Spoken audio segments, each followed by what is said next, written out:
some of those trees, make sure that road is safe. Joining me right now from CAL FIRE, Robert Carvalho. Thanks so much for being with us. How are we doing here on this firefight? I know to the south in Windsor we did see a lot of activity. It seems that it's moving that way. Yeah, so of course our biggest struggle right now is the winds. We're dealing with about 30-mile-an-hour winds in the area, and as it gets higher, the winds get a little stronger. And we'll get a gust of 60 miles an hour gust winds. Like right now as we're talking, we can feel that breeze. So these guys are dealing with this all day. They're dealing with embers that are causing a problem to some of the properties around here. And also you mentioned about the trees. So the trees are weakened. Even though the trees look fine now, you know, California has dealt with the drought years ago. And with some of these, now that the fire has gone through, it has weakened the trees even more. And now you get a gust of wind and it's starting to drop branches and trees across the roadway. So right now here on Chalk Hill, we've have crews up and down the road clearing some of the trees off the road just so equipment can come in and out and assist with helping out with the property on each home. Well, and as we're standing here, just when you think the wind has died down a bit, all of a sudden we get this gust, right? And that's what you guys are dealing with. So you've got a main fire, but then you'll have all these new fires sparked by the embers that are blowing every which direction. Correct, yes. So anytime you get a heavy gust of wind, you have the potential of spot fires by embers being blown from the main fire across, and you're talking a few hundred feet to a quarter mile of embers just because of that strong gust of wind. Now, we talked with one of your colleagues, and she was concerned. She said, you know, as you're trying to do what you're doing today and put out hot spots and keep the fire from spreading, there's this looming fear tonight that the winds will pick up again, correct? Correct, yes. That's from what we're getting from the weather forecast, that the same winds that we had last night will probably be again tonight. So what are you trying to do right now? We saw units stationed at various homes, the wineries and things in the area. Are you able to do structure protection? Yes, their crews right now are doing some structure protection, and they've and there's crews that are down, I guess, further south of the fire, prepping those homes, making sure they're okay, make sure they're if anything were to happen, if fire were to move down there, that those houses are ready. All right, Robert Carvalho with CAL FIRE, thanks very much for talking with us. We can tell you there's about close to, I believe the latest word was about 200,000 people have been evacuated from the area, from the greater area as well to the west and to the south. On our drive up, we saw hundreds of thousands, I would say thousands, I'm sorry, tens of thousands of people driving down Highway 101 trying to get out. You could see that their cars were full of whatever belongings they could grab. I've talked with CAL FIRE, and they're cautioning people to just, you know, try to be patient. It's obviously a difficult time, but given what's going on inside the fire zone, it's much better that they are not here right now. Back to you guys. Laura, you're not too far away from the Soda Rock Winery, right? So between here and Soda Rock, on your way here, how many homes or outbuildings or structures did you see burned? Kristen, not that many, actually. Soda Rock is completely gutted. I couldn't even see any live flame there, actually. It looked like it had burned. It could have burned a week ago, the way it looks right now. It's completely gutted. There's a little bit of smoke there. As you come from Soda Rock to where I'm standing right now, there were maybe a few outbuildings, but we were commenting, Randy Davis and I, the photographer, were commenting about how there were some outbuildings burning, some things like that.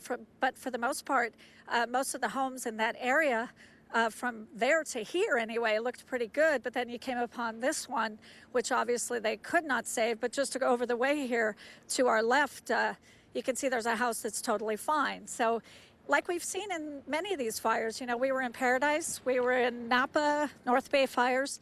It's random in some cases. It's not always a complete burn. Like we saw in Paradise, certainly the main part of the fire took out much of the town. But in this case, so far, what we're seeing here in this area, it looks kind of hit or miss. Do you know when this house was burned, Laura? At what time? Because like you said about the winery, it sort of seemed like it got there real quick and then moved on, and it seems like it could happen a couple days ago. Right, Kate, and we've seen that at many of these fires. These fires are more like firestorms. They move through really quickly. They do this complete and total destruction in a matter of less than 24 hours. In Paradise, I would tell you that that entire town, many of those homes were lost in the first 10 or 12 hours.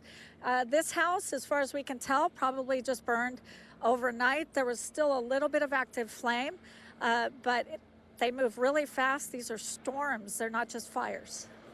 Yeah, all right. We feel for that homeowner there. Laura, thank you so much for that report. We'll let you go so you can take a look around and see what else is happening in that immediate area. We've also got ABC7 News reporter Cornell Bernard. He is also in the Healdsburg area. And Cornell, we know you're along Highway 101. The wind's really whipping up, we hear.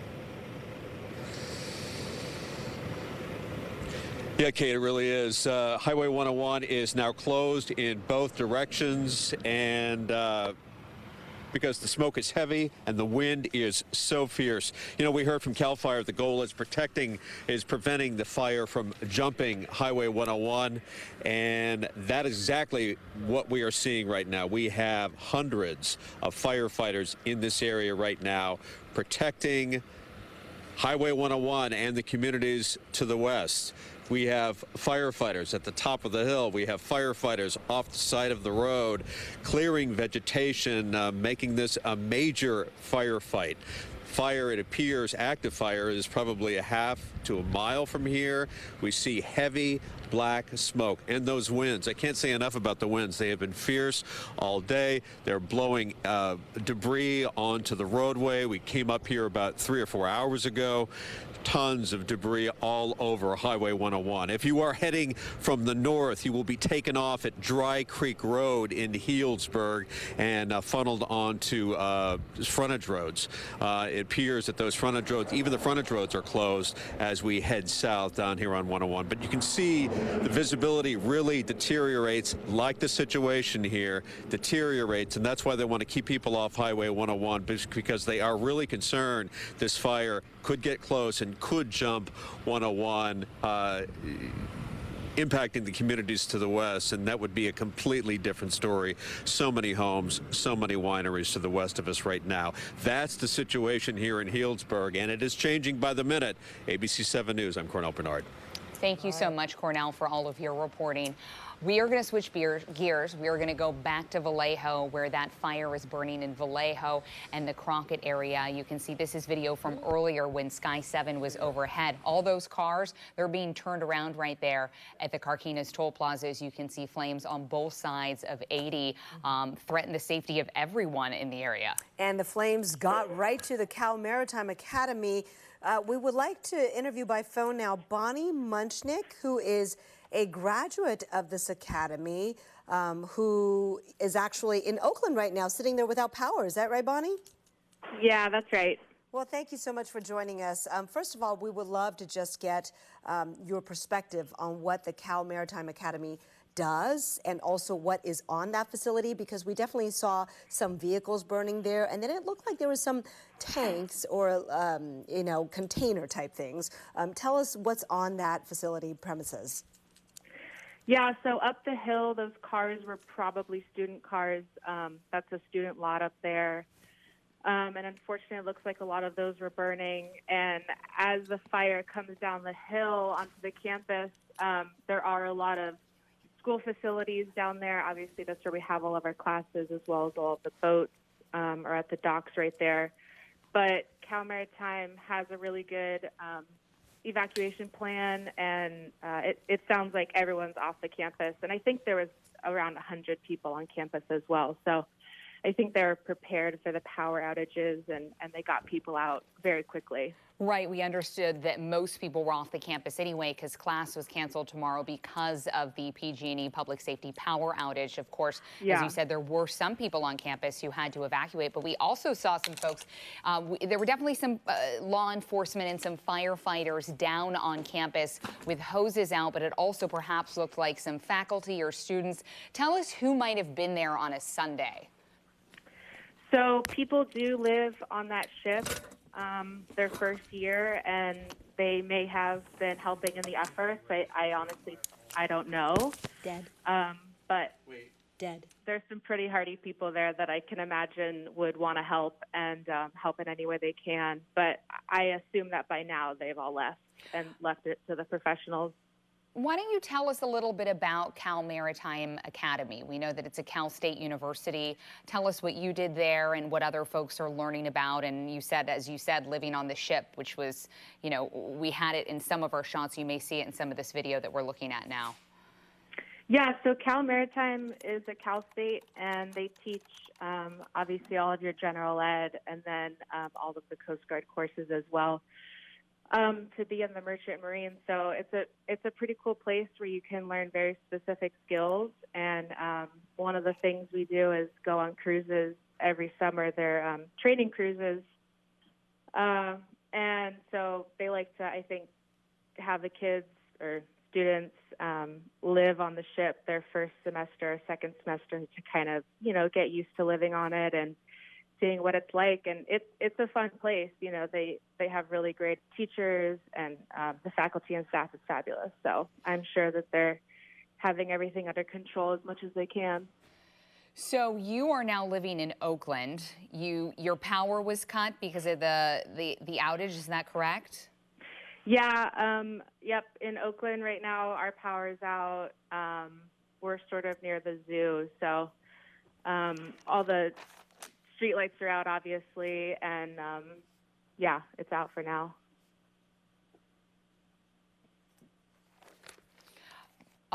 Bonnie, are you still there? Yeah, I'm still here. So what has it been like? Have you been out much in Oakland at all? Yeah, we drove over the hills up on Skyline, and it's obviously very, very windy, and you can see the smoke going out towards sea from Vallejo. So right now where I am, there isn't much smoke over the air or in the air, but if you go up on the hills and look out, it looks pretty bad over the water and like San Francisco area, just all the smoke out there. But for now, it's actually pretty clear where I'm at, and we're just worried about the wind. Absolutely. All right. Yeah. Thank you so much for spending some time with us on the phone, Bonnie.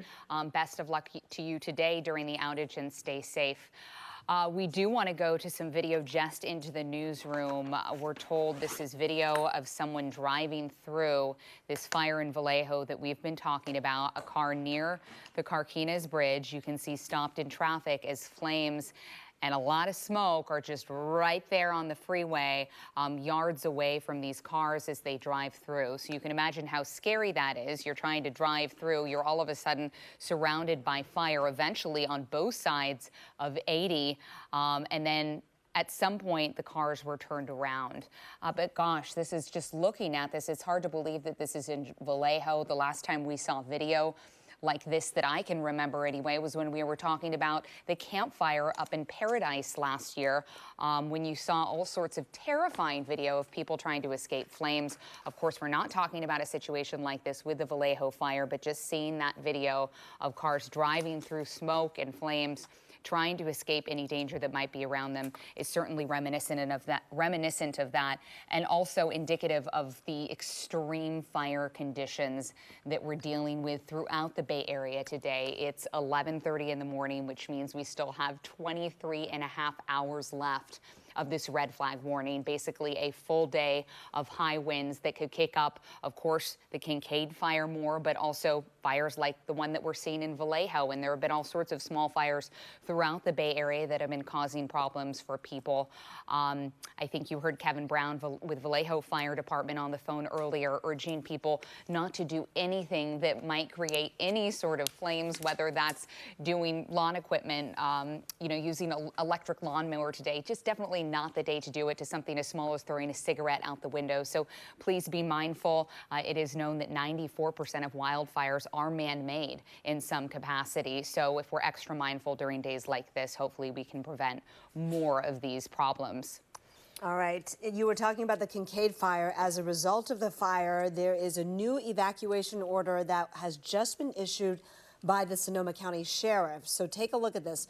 If you are in the area between Windsor and Healdsburg near Milk Barn Road in Limerick, Lane, evacuate now in all caps. They're not messing around, evacuate now. Firefighters are engaged in spot fires in the Milk Barn Road area, Limerick Lane area, Hillview Lane, and Arata Lane area. Large, it says large if you have not evacuated, but I think they mean if or leave. If you have not evacuated, you certainly need to do so now is the message. So we were talking about those spot fires and how easily they get started in conditions like these with the winds just picking up the embers and throwing them a mile away. If you're in the area between Windsor and Healdsburg near Milk Barn Road and Limerick Lane, this is a new evacuation order. You have to get out now. And remember that Windsor and Healdsburg, the entire areas were evacuated yesterday at about 10 a.m., so more than 24 hours ago. So what the Sonoma County Sheriff is doing right now is they're just making sure that anyone who may have stayed behind gets out now. And the reason they evacuated yesterday is because they're dealing with this today. They've got fires. We just saw Lori Anthony up with her live shot a few minutes ago in Healdsburg with a house that burned to the ground. It looks like it didn't look like there was hardly anything left. Yeah, and it moved through so quickly. But yeah, that's a good point that they have already had several hours to get out of that area. But if they didn't do it earlier, now's the time because of the spot fires. All right, now we want to show you, if you are evacuating, here are a few places that you can go to. Check this out. There are a couple places in Napa now. As you know, in Sonoma County, many of the evacuation centers are now full. Right. So Napa Valley College is one place you can go, and also Crosswalk Community Church in Napa. I think we have some more evacuation centers. We'll see if we have the full screens for them. But one that I know they've been discussing, a great place that's open, is the Marin County Fairgrounds that's open in San Rafael. I know that seems really far south compared to Sonoma County where this fire is burning. But a lot of the evacuation centers in Petaluma had filled up, I believe, as quickly as yesterday. And then Findlay had closed. So these are the Right. only two that you're being advised to go to right now in the moment. And that's in Napa. All right. We want to get to ABC7 News reporter Chris Reyes. She was getting to the Vallejo Fire in the Vallejo Crockett area. Chris, what's going on? Where are you? Good morning. We're in the residential community of Glen Cove in Vallejo. I'm going to give you the lay of the land, so we're going to keep swinging the camera back and forth, so just follow my lead. The first thing I'm going to show you is that we are just steps away from some grass fires smoldering right beside me. And the reason why people here are tense is I'm going to swing the camera to the other side, and you can see that just over this hill is a bunch of homes. So this is a residential community. Many of those residents have gotten their hose out. They've come up to the hill actually to watch this fire because they're worried that it's going to reach their home. Okay, let me give you even more of a lay of the land. Right there, you're looking at the Carquinez Strait, and you can hardly see it because of the smoke. That's the Carquinez Bridge over there. Just around the hill is Cal Maritime Academy, which was evacuated this morning, and just over the water is Crockett, which was also evacuated. You know, on the way here, we were originally going to Sonoma County, and as you know, many of the highways to get here are now closed. So we actually had to take the 680 and 780 and go around to get here. And on the way here, we were getting all sorts of alerts on our phone. So let me just read you what we were getting from Contra Costa County Office of the Sheriff's Office. So we know right now that there are evacuation warnings in Crockett, evacuation for portions of the city, immediate evacuation south of Pomona Street in Crockett.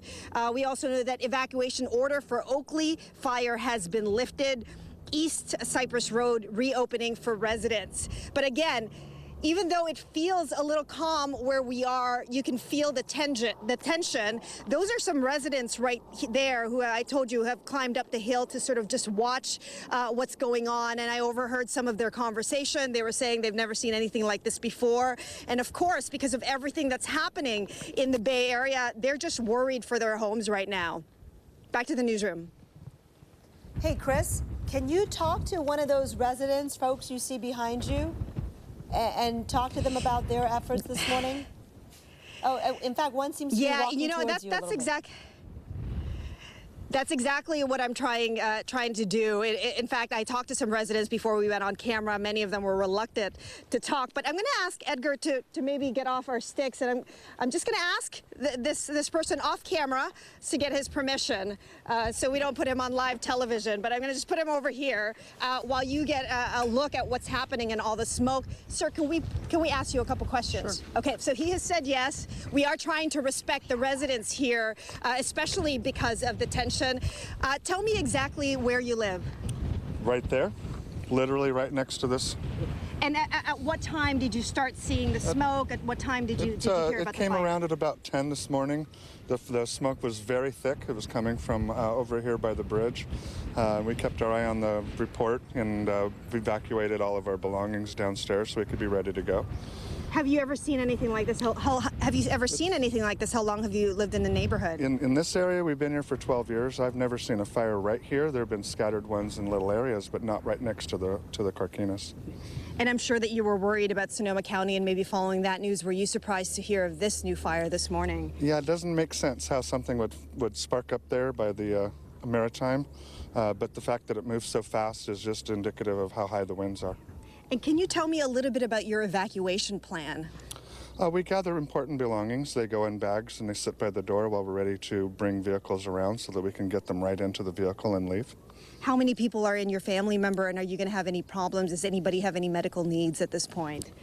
I do. We have all of our medicines are ready to go, breathing apparatuses, and severe asthma. So as soon as the fires get going like this, it kicks up.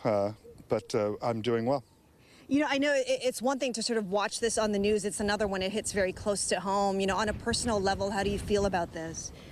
Well, it's almost a relief that they can burn and have this protected the way that it is, because it has been a long time since this has burned in this area. To my knowledge, I don't believe it has. Yeah. And you're speaking to some of your neighbors as well. Is everybody helping each other out? Yeah, they're kind of trusting in the fire department more than I think that they should have, because they should have had their own evacuation plan, and people like to look, and I don't think that's the healthiest thing to do. All right. Thank you so much. Thank you. Thanks for speaking with us. And, you know, as he said, everybody's keeping an eye on the news, and as are we, obviously, getting the alerts from Contra Costa County. Actually, this resident right beside me also wants to say a few words. I imagine you're worried for your home. Actually not. I live on the very, very top up there. Mm-hmm. And a couple years ago, because the freeway is below, not far below, a couple years ago we had a fire start along the freeway and come up the hillside towards us, not this far down. And they have fire breaks and fire access for trucks right up in here. Trucks come right in and put the fire out. That was my experience from a couple of years ago. And how are you feeling about it today? I mean, right on this hill, we can feel how strong the winds are. Do you have an evacuation plan? Not really. My plan is just to put a few things in my car and leave when we're told. And in fact, they just evacuated my complex up on top. Yeah. And how are your neighbors doing? Pretty good. I haven't seen them in about an hour or so because I drove down here to come up here and see where the fire was at and how close it was. All right. Thank you so much for talking to us. Sure. I just wanted to show you that some firefighters just walked by us, again, trying to create a bit of a fire break here right beside us. Grass is smoldering. That's what we have right now. Again, it's as you heard from the residents yourself, it's just a wait and see. People are ready to go. People are keeping an eye on the alerts. They've got their bags packed. They've got their cars ready. And at this point, there's nothing else to do but just wait and be ready to go. Back to the newsroom. All right, just to be clear, Chris, that is the Glen Cove area that you're down the hill from? Yeah, we're in the residential community of Glen Cove, and we're just overlooking the Carquinez Strait right beside me, and then you're looking at the Carquinez Bridge right there, which is, as you know, covered in smoke, so you can hardly see it. And we saw firefighters obviously right behind you. They've dragged their hose line out. Do you see any active flames, or do they feel like that portion of the fire is contained? Right now, I don't have information on how much of it is contained. I know where we are is safe. Like I showed you, there's some smoldering grass. There's a crew, about 4 or 5 firefighters, just making sure that there isn't a spread. And it's calm enough here that you can see residents milling about, just watching what's happening over the hill.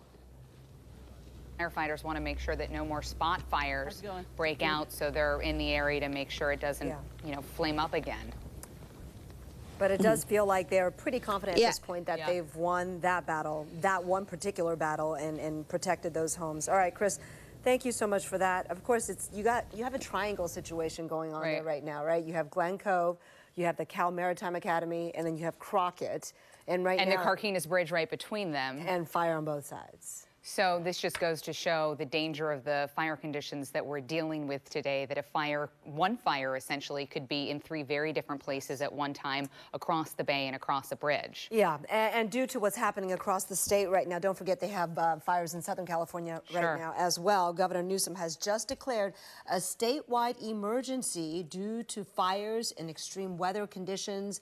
I will just read from this a little bit. Today, Governor Gavin Newsom declared a statewide emergency due to the effects of unprecedented high wind events which have resulted in fires and evacuations across the state. Right. It says the Kincaid Fire in Sonoma County has burned more than 30,000 acres to date and has led to the evacuation of almost 200,000 people and threatened hundreds of homes. The Tick Fire in Southern California has also destroyed structures, threatened homes and critical infrastructure, and caused the evacuation of tens of thousands of residents. As of today, there are over 3,000 local, state, and federal personnel, including first responders, assisting with the Kincaid Fire.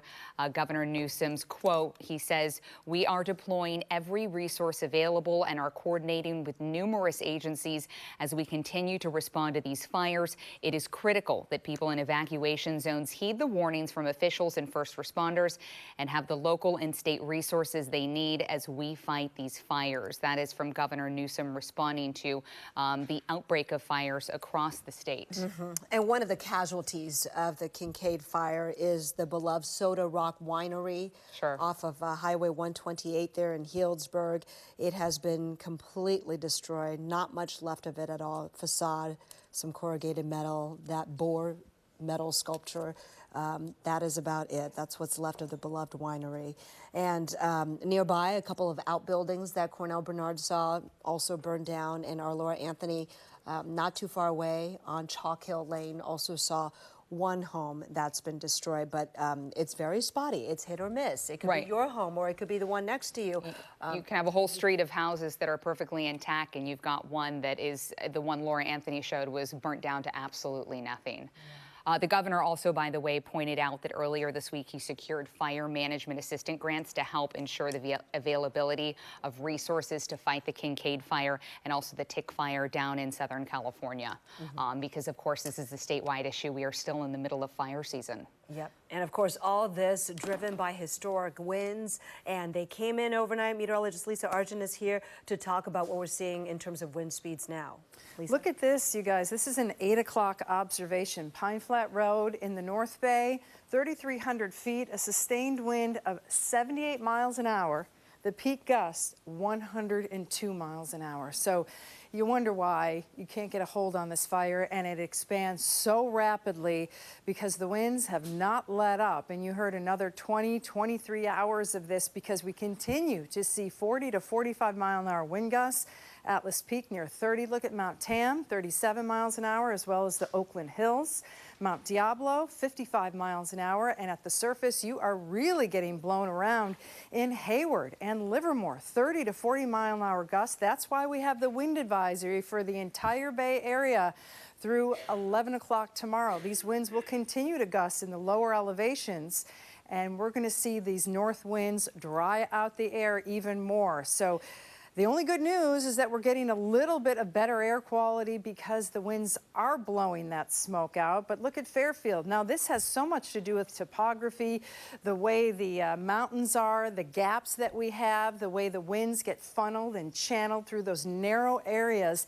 And right here in Crockett and Vallejo, this is why we're looking at probably that fire breaking out so quickly, because these winds are just out of control. How quickly, you know, the Delta is a windy place anyway. And then when you add in a strong event in the atmosphere, it just gets even windier. So as we're looking at some other peak wind gusts around the bay, from Healdsburg, 93 miles an hour this morning, Mount St. Helena, 87, Mount Diablo was 61. Petaluma, 53-mile-an-hour gusts, with Mount Tam, 44-mile-an-hour. Now that's about a little under 2,000 feet where we have that clocked, in the Oakland Ridge at 40 miles an hour. So here we are at 11 o'clock and still looking at gusty winds, the strongest in the upper elevations of the North Bay. You can see from Santa Rosa to Napa near 30 miles an hour. But look at Oakland and San Francisco, still coming out of the north, still gusting over 25 miles an hour. Look at San Jose, over 20 miles an hour. And here it is 1 o'clock. Livermore, you're still getting gusty winds. You see the oranges here. And then through 4 o'clock, they get even stronger. So we're going to still see this through the overnight hours. Sunrise, we're going to have a burst of more strong wind. Look at the purples here offshore. 6 o'clock tonight, 31-mile-an-hour wind gusts. Nothing changes. 9 o'clock, maybe a little bit lighter, but as we go through the overnight hours, we're still looking at those strong winds. Just added and updated some of the relative humidity here. Half Moon Bay, 24%. Looking at 17% in Concord, 16% in Oakland, and these will continue to go down just because those winds are so fast, the dew points are so low, and it is wringing out any moisture that is in the air. So the air quality, it's moderate. The winds are blowing most of the smoke offshore, at times some of it down into San Francisco, but you certainly can see the haze at the lower elevations. That's because high pressure is definitely putting a lid on the atmosphere. So here is Mount Tam. And you notice it's chilly out there. We definitely have the cooler numbers. You add in that wind, it's just in the low 60s, Redwood City. Here's the look, the view from Sutro. You can see the smoke in the sky here in the shaky camera, where winds are gusty to up to 30 miles an hour on top of Sutro, about 800 feet, 64 degrees Santa Rosa. Napa with your 54-mile-an-hour wind gust, temperatures only in the 50s. Look at the Golden Gate Bridge. You see the flag blowing there, and you see the blue sky here. So the strongest winds in the upper elevations were this morning, but we're still looking at damaging winds, critical fire weather throughout the entire day, the overnight hours, and a look at the smoke forecast shows that is pretty variable out there. The heaviest concentration, of course, up to the north, the Kincaid Fire, Geyserville, Healdsburg, even out towards Bodega Bay, as those northeasterly winds sweep the the smoke. We wish, right? We had the fog off the coast.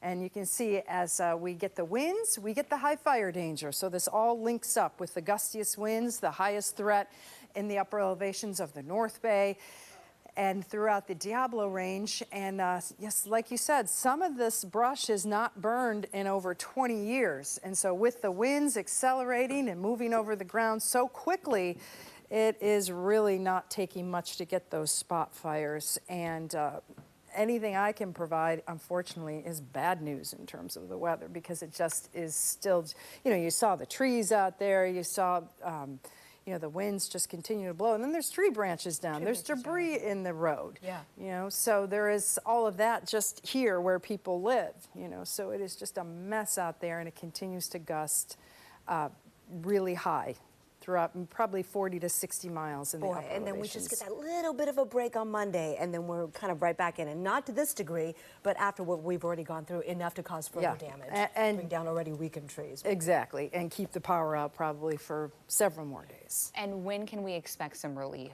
from the wind, from potential PSPS outages? You know, maybe after this Wednesday event, but there's no rain in the next 16 days. And, you know, this was the event we were focusing on last week, and we're focusing on this, but then there's yet another one Tuesday, Wednesday. So it is the season, but we're looking maybe after Wednesday that we get a real break. I can't believe it. Gusts over 100 miles per hour. Yes. Sustained at 78 miles an hour. No, this is California. We don't do this in California. So you've, in all of your weather forecasting years, never forecasted more than. And when you talked about the erratic winds, that's like a tornado, you know, where one house is unscathed and the next is demolished. So this fire, same thing with the erratic winds, and then you throw the gusts on top of it, and how dry it is out there. I mean, these are levels that we don't get much drier than this in October. Ingredients adding together to make for this disastrous situation, really. Even with 3,000 firefighters, there's nothing you can do to combat No, 100 except mile per hour the wind lead gusts. time that we had yesterday. Right. They all saw it coming, you know, Windsor, Healdsburg, get out. I mean, this is something that everyone was looking at and worried about. And then to see the evacuation to Bodega Bay, to the ocean.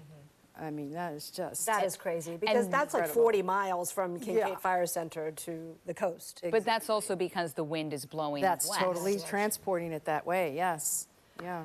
Lisa, you know, you don't want to be wrong ever as a meteorologist, but I bet you want to be wrong about how strong these winds were going to be. Yeah, and well, prove that correct. 102, yeah, I mean, come on. Yeah, it's just... Can't imagine it even. Because in the past wind events, like when we think about the PG&E public safety power outages, this is the third one that we're in. The other two, they happened, but the wind events were milder than expected. Yes, and the area was much smaller. Right. You know, and even on the peninsula and the East Bay, the winds are crazy. They're very, very gusty. So if you probably have the cans off your trash, twigs outside, and you have to be careful cleaning up because the winds are going to be gusty all day long. Yeah. And we don't really get a break until tomorrow. Okay. Yeah. So the season, you know, is typically, I mean, this is not atypical, but this is a little bit atypical for the strength of the winds. You know, we see these offshore events always in October. Thank you, People Lisa. say they love this time of year, but I don't know if I want to I'm thank not you, a but fan. thank you. Okay. Yeah. All right, thank you for all your hard work forecasting, though, this morning. Yeah. All right, of course, these winds are what led to those PSPS, the power outages for public safety. And take a look at Lafayette. We have some video in which you can see the, well, there's some street lights on there, but certainly no intersection lights. Street lamps are on, but you can see the storefronts are dark. That is in the Lafayette area, one of the many areas indicated by purple dots here on this PG&E outage map, showing you where they have the PSPS impacts. Right, so those sort of magenta dots indicate that more than 5,000 people, I guess, in those areas are affected. I'm just looking at the legend on the PG&E website. Yeah, red dot means more than 5,000. Purple means it's a PSPS shutoff outage, and not, you know, due to something else. It's a intentional public safety outage. We're analyzing colors over here. Exactly. But you know, we do know that 940,000 PG&E customers throughout California are without power, and a customer is, you know, one household or one business. So there could be, you know, several people. So we're really talking about millions of Californians who are in the dark right now.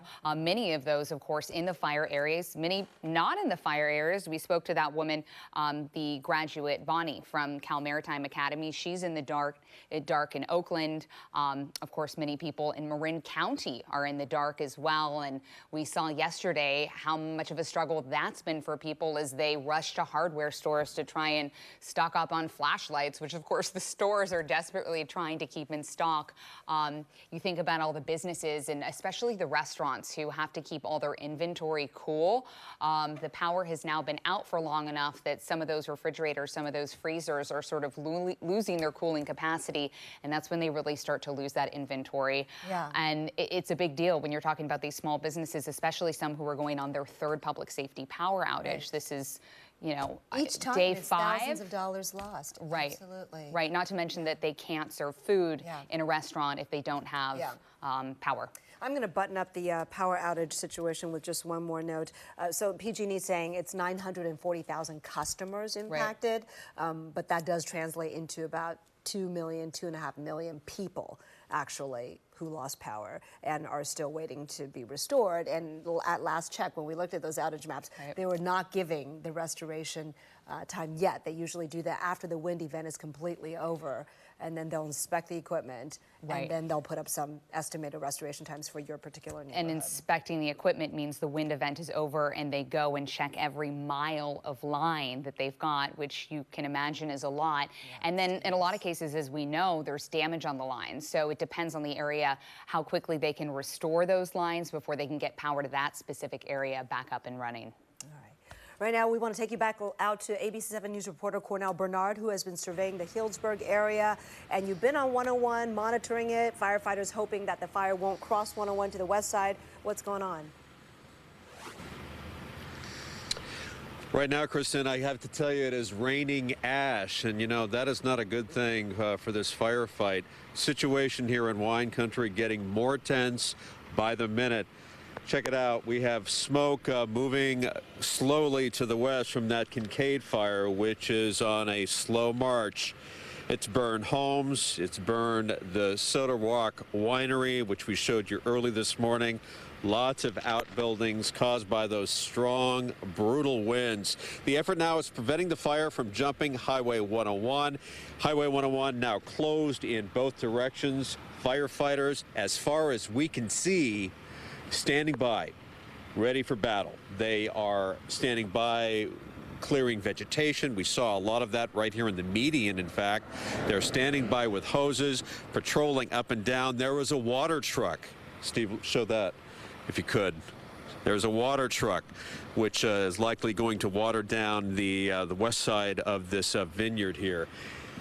It is a full-scale firefight. The concern is that this fire, with all the spot fires that have been burning, will blow embers onto the west side of Highway 101. As far as Cal Fire is concerned, that cannot happen. Here's why. So much dry brush, so much dry vegetation stretching for miles and miles. On the other side of Highway 101 to the west, there are homes, there are schools, there are lots of wineries, which are so vital to this area. So right now, there is a huge monitoring situation here. We haven't seen any fire. And, of course, that's the way Cal Fire wants it. But the smoke continues to get even worse down there. That's why Highway 101 is closed in both directions, and because of the fire danger, which is growing ever so close. Going to send it back to you guys. All right, Cornell, watch out. When that ash starts falling, I tell you, I was near the Julia Pfeiffer Big Sur fire one time when the ash was falling on me. And my eyes were stinging for days. I felt nauseous, had the worst headache. I would just advise you, I appreciate everything you're doing out there to report and gather information for us, but please take care of yourself. And as soon as you start to feel any impact whatsoever, you know, get out of the exposed areas. Please. Okay. Yeah, we'll be safe. We'll be safe. We've been safe most of the day, thanks to my photographer, Steve Stifter. We are trying to be as safe and bring you all the news out here. Well, thanks, Steve, too, for all of his hard work. You guys have been all over the place this morning, and we appreciate your quick efforts. Thank you, Cornell. There's definitely a cumulative effort, too, because I started to get really sick from that smoke poisoning about a day after you know, I started ingesting all that and being exposed to that. So it kind of added up, and when it hit all at once. So please, everybody, if you're in that area, do be careful. Now, this is quite far away from the Kincaid Fire. This is San Mateo Bridge, connecting Hayward and San Mateo, and you can see how hazy it is out there, right? And this is miles away. It just goes to show you that as that smoke waffles down, yes, it is very hazy. And then in addition, you can see from the water that it is very choppy. You see the white caps there? Right. You know, sometimes you see that from time to time, but to see it to this extent, we don't see that very often. Pretty consistent white caps on both sides of the San Mateo Bridge there. Cars moving very slowly. Probably a lot of traffic just because so many roadways throughout the Bay Area are jammed up. So this is just sort of the trickle-down effect, right? We've got parts of the Highway 101 closed up in Sonoma County near Arata, although that is part of the evacuation firefight area. Then we've got I-80 closed over in Vallejo near the Carquinez Bridge because of that fire. So everyone's just trying to sort of move about on a Sunday, and here they are on the San Mateo. It's moving, but a little bit jammed up. And there's an awful lot of smoke. And definitely windy. I mean, just look at those poles. Yeah. You know, those are some heavy-duty ones, and they're being kind of kicked around a little bit. And, you know, when we take these wide shots of the two of us in front of the Bay Bridge, you can also see the same effect. So the winds are certainly strong out there today. Let's see if we can get meteorologist Lisa Arjun back in here to talk about the wind speeds right now, currently. Yeah, you know, Kristen, the San Mateo Bridge is a good example of how, you know, we have clear conditions and then it gets pretty hazy out there. So right there, we're looking at winds out of the north 12 miles an hour, and they are gusting to 25 miles an hour. So let's look at what the rest of the Bay Area is doing. And really, we haven't seen much in the way of things letting up. The relative humidity, 19%, by the way, San Mateo. Here's a look at Mount Tam, wind gusts to 41 miles an hour. Oakland, that's gone up 44 miles an hour. So yes, we are looking at this red flag warning warning until 11 o'clock tomorrow, as well as the high wind warning and the wind advisory. So it all makes sense that the winds continue to gust and mix down to the lower levels of the atmosphere. So the Delta, a very breezy place usually. How about up to 50-mile-an-hour winds? So that channeling, the topography coming into play around the bay where we have the gaps, and you know that from when we have the fog, how breezy it gets. Well, now this is kind of the opposite situation where we have the easterly winds, and the wind is finding the path of least resistance, and as it gets through these sort of lower elevations, it just gains speed. So it is gusting to 32 miles an hour in Livermore and Hayward. Oakland, 41 miles an hour. Look at San Jose now. Got a tweet from someone down there, finally getting going there at 29 miles an hour. San Francisco up to 21 miles an hour. You're up to 31 miles an hour before. So the peak wind gusts anywhere from, we had 102-mile-an-hour wind gusts around Pine Flat Road. This is Healdsburg Hills at 93. In Mount St. Helena, this was this morning, 87 miles an hour. Mount Diablo, still very gusty. 60-mile-an-hour winds not out of the question throughout the afternoon as you go up anywhere from about 1,500 feet, even at 1,000 feet. And Mount Tam has had sustained winds at 40 miles an hour. So we're looking at the winds throughout the afternoon. They continue to crank up out of the north up to 30 miles an hour. Look at San Jose, 1 o'clock. Look at 4 o'clock off the coast.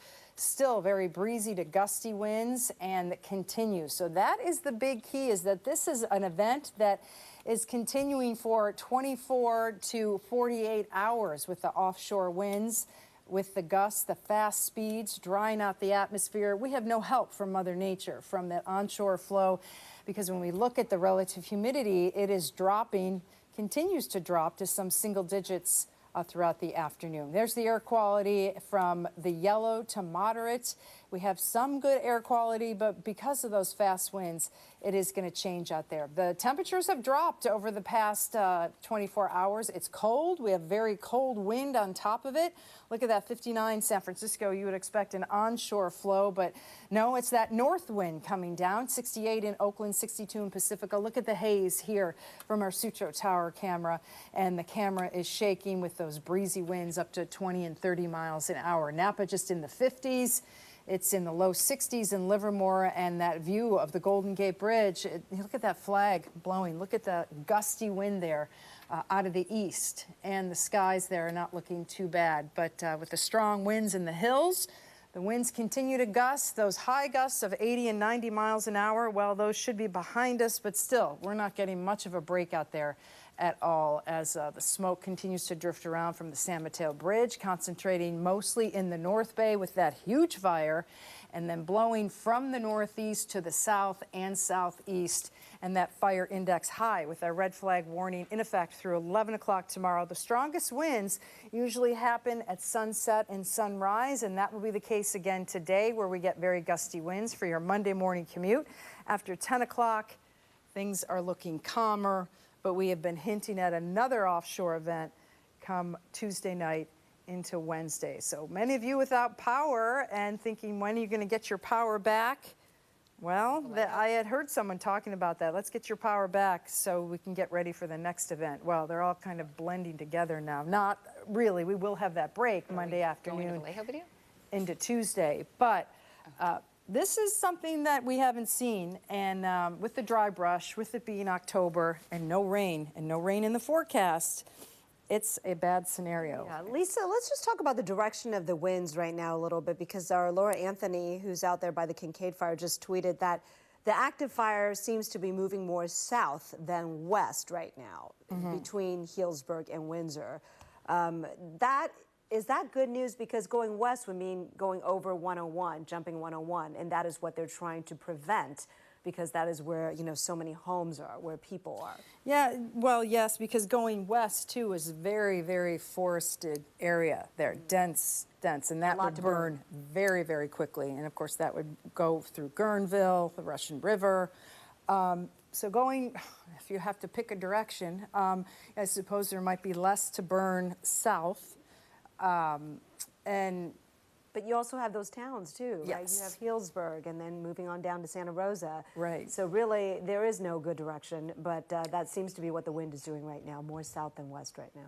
More south than west. All right, thank you so much, Lisa. We are going to switch gears again and go back to that fire that's been burning in Vallejo near I-80. This is a video from social media. You can see these drivers stopped on I-80 as they try and get through those flames, which ended up on both sides of the freeway. Really scary moments for folks in the Bay Area who I'm assuming just thought they were having a normal Sunday morning commute and ended up surrounded by fire.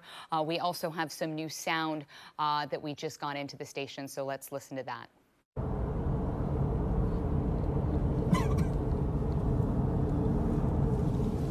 Look, oh my God. Oh.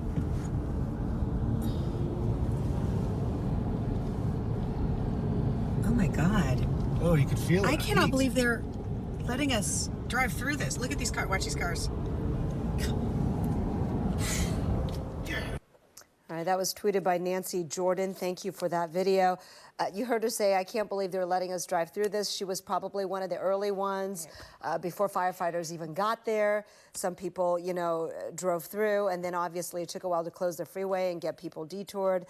But just imagine you're driving and suddenly this inferno right here in the Bay Area. Because right that's what happened. Sky 7, Mike Davidge, they were on their way to a different spot fire that had started somewhere. They happened to see this on the way, so we were overhead live this morning as we watched this fire increase in size in two spots on one side of the I-80, and then it jumped over to the other side. So this was before firefighters were even on scene. It happened that quickly. So as that woman said, she couldn't believe it. Well, I don't think anyone could believe it. It happened really in a matter of minutes. And just some updates on this fire. It is in South Vallejo. We know that it is near Cal Maritime Academy and then Glen Cove east of the I-80 toll plaza. It's burned so far about 55 acres, and there are some evacuations for Maritime Academy, Navone and Pueblo, Jordan and Swansea, and Waterview Terrace and Bayside Terrace. The police department has increased staffing to try and support all the firefighters and try and make sure that everyone's safe in the area. The other thing that's really important to note, especially for people in Vallejo, but really this applies to all people in the outage areas, is that Vallejo has now issued a mandatory water conservation notice. They say the city is unable to pump raw water for treatment and is therefore limited to what was pumped in reservoirs pre-event. In other words, before the public safety power outage. They say that outdoor water systems, so any of your outdoor irrigation, please turn it off right away. And residents must also restrict water use as much as possible. Obviously, Vallejo is putting this notice out too. But I know in one of the first public safety power outages, I was up in La Marinda area where the water district was warning people of the same thing. I did a story in Marin over the summer where they were preparing for some of this because the water districts require electricity to pump water from reservoirs up to their water tanks, which are often on hills, and then gravity can feed that water down to homes. But once the water in those tanks is gone, without electricity, they don't have a way to replenish that water supply. So Vallejo is saying people need to turn off their outdoor water irrigation because we could have some more time with this public safety power outage. And then keep in mind, we've got a fire right here that these firefighters need access to that water. So there's another reason, another bit of motivation for you to try and conserve that water. And it's not a bad idea to do even if you're not in Vallejo. This is an issue throughout all of the outage areas and throughout most of our water districts in the Bay Area. All right, Kate, you just gave some great information with regard to the Glen Cove fire, the one in Vallejo.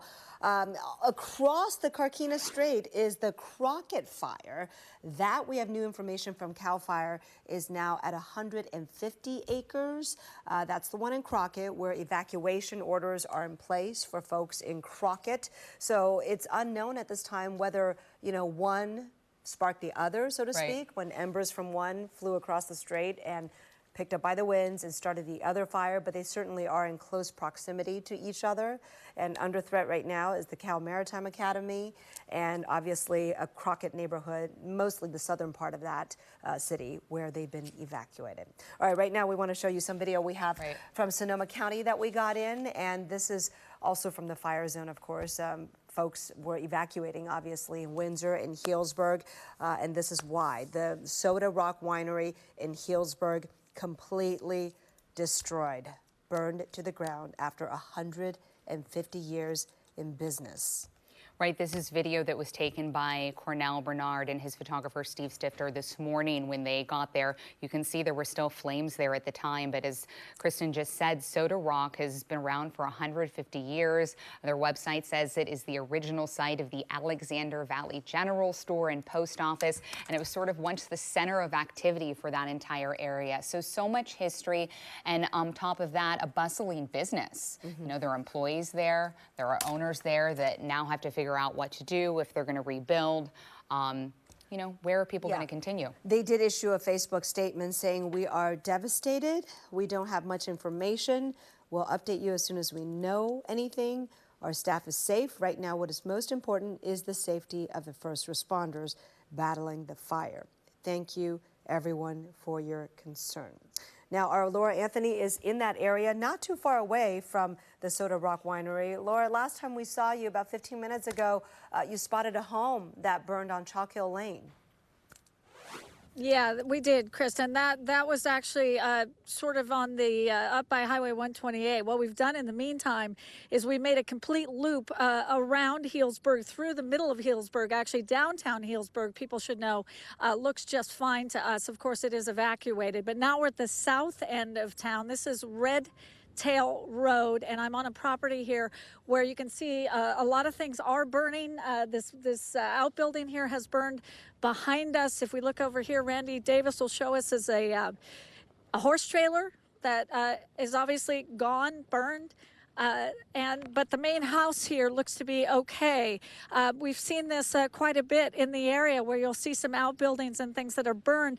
It appears what firefighters are trying to focus on here is saving the main homes here. And at this point, this one is a small trailer home. It looks like it's fine. But let's walk you back over this way. If you look down out into the property there, you can see some vehicles. At this point, they look like they're fine. But a lot of things around it, piles of debris, it looks like bark and those sorts of things are burning. This is pretty typical of what we're seeing now at the firefight as it moves to the south end between Healdsburg and Windsor is where most of the focus is. We wanted to walk you over here because in the middle of a lot of this destruction, there's some ducks over here who look like they're just doing okay and probably wondering what the heck is going on here. Hi, guys. So obviously the folks who live here had to take off, but these guys are hanging out and hoping for the best. They've got their little bit of water there. But again, this is pretty typical of what we're seeing today. The main focus after the overnight, after it burned through places like the Soda Rock Winery and some of those homes we showed you on Chalk Hill, now the main focus has moved to the south end of town between Healdsburg and Windsor, and that's where they've issued more evacuations for neighborhoods just like this one, because as you can see, probably the wind is kicked up, the flames are moving through, and when we arrived here, there was actually a wildland fire truck that was here out in the property trying to put out some hot spots, trying to make sure that this fire doesn't spread to other locations. They're really trying to do a lot of structure home protection right now and focus on that. All right, thank you so much for that, Laura. Can you tell us what the wind is like out there for you right now? Well, yeah, we could probably show you this tree right behind me here. There'll be gusts of wind. So it seems like it's dying down, and then all of a sudden there'll be a gust. This is actually worse, the wind here, than where we were down up on the north side of town on Chalk Hill, northeast of downtown Healdsburg. We can also show you can see the smoke and the direction it is blowing off that pile of burning debris there. It's as we're standing, we're showing you the south side looking south, and the smoke is kind of blowing south and then a bit to the west. But for folks who are evacuated and concerned about the area, the major area of concern is actually now to the east of Healdsburg, south of town towards Windsor. Those are the neighborhoods that where the fire and the direction of the fire is going at this point. Healdsburg itself is to the west of where the fire has burned, at least so far. Wow. All right, Laura, thank you so much. I'm afraid if we come to you again, we'll see another spot, another facility or home or structure or barn that's burned down. We certainly hope that won't be the case, but we appreciate you being out there and looking around to assess what's going on in the damage. Thanks, Laura. And thank you to you and Randy. All right, you know, the winds she was talking about up there, we're certainly seeing that here, even in the lowlands in San Francisco, right around the bay. Take a look at this from our roof cam. You can just see in San Francisco at the Embarcadero, looking across the bay, the flag there, the American flag, is really whipping in the wind there, and that's been going on since early this morning. Even as I was driving in overnight, it's been like that nonstop in San Francisco. And we were showing you this with that San Mateo Bridge shot, but if you look behind in the back of the shot, you can see those white caps are just sort of relentless and everywhere across the bay this afternoon. Go ahead, Kristen. Yeah, I was going to say, related to exactly what you're talking about, because of the white caps and due to these severe wind conditions, the Alameda and Oakland service to Pier 41 has been suspended today. Wow. Yep, Alameda and Oakland service to the San Francisco Ferry Building, though, however, will still continue. Do you see a kite surfer right there in the middle of your screen? I suppose he's having a good time, or she. Rocking where the dock's there. Lisa Argent is talking about the sea lions at Pier 39 and the docks there that are just sort of moving along. But you can see why we've really got a lot of wind activity right there on the Bay Bridge. Folks in our newsroom who came into work on this Sunday from the East Bay were saying that it felt like a borderline tornado crossing the Bay Bridge. You've heard Cornell Bernard talking about that. We obviously have the really high-profile news trucks. So during these windy events, those things really rock back and forth. So just a tough day, even if you're not in one of the outage areas or in a fire evacuation area, you're certainly feeling and part of this weather event that is such a big deal and really unprecedented here in the Bay Area. Yeah, I mean, even on the two shots where you see behind us, and you can see in this picture on the Bay Bridge, the cars, you were talking about the high-profile vehicles, SUVs, you certainly have a wide-knuckle driving kind of a day just because it is so very, very windy. And you can see behind us, I mean, I keep seeing, you know, the shaky shots. Our camera is also moving around quite a bit. So please do be careful as you're driving today, not to mention, in addition to the winds, right? You feel like your car is being tossed around. There are also a lot of tree limbs and debris because of the winds. And here's what Lisa was talking about. I love that the sea lions look unfazed to me. They're just getting rocked to sleep per usual. But yeah, okay, right. We're going to have to take a break from looking at this shot, which is, in fact, kind of zen. Because we want to find out more on what's going on in the Vallejo area due to the fire there, the Glen Fire. So we have a resident from Vallejo joining us now, right? What's your name, Jonathan? Hi, Jonathan. Are you there with us? Yes, I'm here. Jonathan, where are you? I'm located at 182 Wellington Place. Are you near the fire? The fire literally started right across the street from my house. Wow, and we're hearing that you actually used your garden hose to try and keep the flames away from your house? Yes, so the wind was literally blowing towards my house, and it looked like a war zone. I mean, you couldn't see within 5 feet. So me and my brother, we put on the mask, we ran outside, and I was just like, hey, man, we got to save this house. So we got the hose, and literally we're putting out flames like 20 minutes before the fire truck showed up. How close did the flames get to your property? Are you one of the ones we saw like right up on, you know, where the flames came up to at the top of the hill? Yes, yes. The flames, I'd say literally were about 30 feet. About like from maybe like half court to a basketball, about 30 feet to the house. But and the winds were the field was engulfed in flames, and the wind was just blowing smoke like right at us. So we were literally fighting this fire blind. I mean, it was just smoke. My eyes are burning, and it's like the flames are on our street. And then literally, like, the wind, like, changed within 20 minutes, and it started blowing west. And then that's when it went down the hill, down by the Carquinez Bridge and down by the Navy Academy. Well, and we had our helicopter, Jonathan, overhead when this fire was breaking out, and it seemed to happen so fast. Is that what you experienced? Were you inside, and all of a sudden there was a fire in your backyard, basically? Yeah, so literally, like, at about 9:48 in the morning, I smelled smoke. I woke up, and I said, me and my brother, we ran to my master bedroom, looked out the window, and the whole field across the street was on fire. And I'm like, oh, no, here it is, because this happened, like, a year ago when a car had caught on fire. So we literally just started putting on clothes and masks, and we ran out, and then the fire jumped the fence and was literally on our street. and the wind was literally blowing towards us. So I'm like, oh no, like this thing jumps the street. Then it's houses on our block. There's maybe about 15 houses on our block, so it was just bad. So my brother Tobias Ramsey starts getting the hose. We got it connected. We start spraying like crazy, anything we could get to get the fire out. And then literally like 20 minutes later, the fire trucks come gushing. They're plugging this big hose up, and they're taking care of the field. And so, you know, we stayed out of their way, let them do the big fire. But while the big fire was going on, there's small fires jumping onto, like, you know, across the street from our property. My neighbor to the left of me, her front yard literally got on fire, her pots and flowers. Wow. So all these little spot fires were starting. What did your neighbor do? And did you do anything to help her? Well, when they were inside, I think everyone was so afraid and was so ready to evacuate because literally, like, the whole block to my right, people were getting in their vans and they were just driving off, you know. And I'm like, hey, we're right here. We got a hose. We're going to be putting this fire down until the fire trucks get here. And, I mean, they literally got here just in time because when they got here, the wind had switched away from our house and started going west.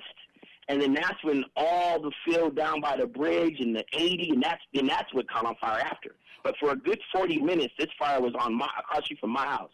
Well, and Jonathan, I've been very complimentary of the brush clearance in your neighborhood, which perhaps staved off some of those flames from getting any closer. Is that something that as a community or just as a homeowner you've been working on to make sure that you don't have all that brush behind your house?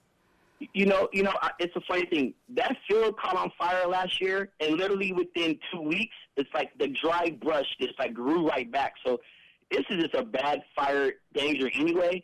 And it's like you flick a cigarette off the freeway and you start a flame down in that field, it's going to come all the way up. And that's kind of like, if you look at the pictures, that's what happened. You know, we need to put what you just said on a public service announcement because this is a long season and all these hillsides right off the freeway are tinder dry and people can't be throwing a cigarette or anything else that can spark a fire like this out the window. And it just takes so easily, as you saw this morning. It was not your instinct to just, you know, get in your car and run like everybody else, huh? You were determined to protect that home and be there and fight it and protect it, and you did it. You know, it's funny. I thought twice, but I said, you know what? If something can be done now, it's worth trying, right? Yes. Well, we're glad that you're safe, Jonathan. Yes. And thank you so much for speaking with us. And hopefully this is sort of the last of the fire that you and your neighborhood will have to deal with. Yes. Thanks, Jonathan. Glad you're all right. No Take care. Wow, I mean, what he said corresponds to what we were watching unfold live on TV, which is it took about 20 minutes or so before we saw any firefighting vehicles. But we might have seen Jonathan out there with his hose because we saw about 4 residents who were out there right away trying to keep those flames at bay before firefighters were able to arrive. Yeah. But we do have ABC7 News reporter Chris Reyes. She's actually out on the scene in Vallejo, near where Jonathan lives. Chris, what are you seeing now?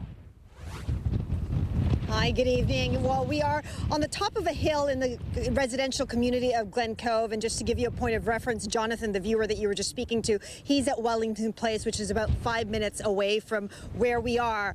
So right now it's calm, and I don't use that word lightly because it is relatively calm as it can be, which was a very different scene here from just about 20 minutes ago when you had dozens of residents come up the hill looking at a very smoky Carquinez Bridge. Right now the smoke has cleared, so you can actually see it.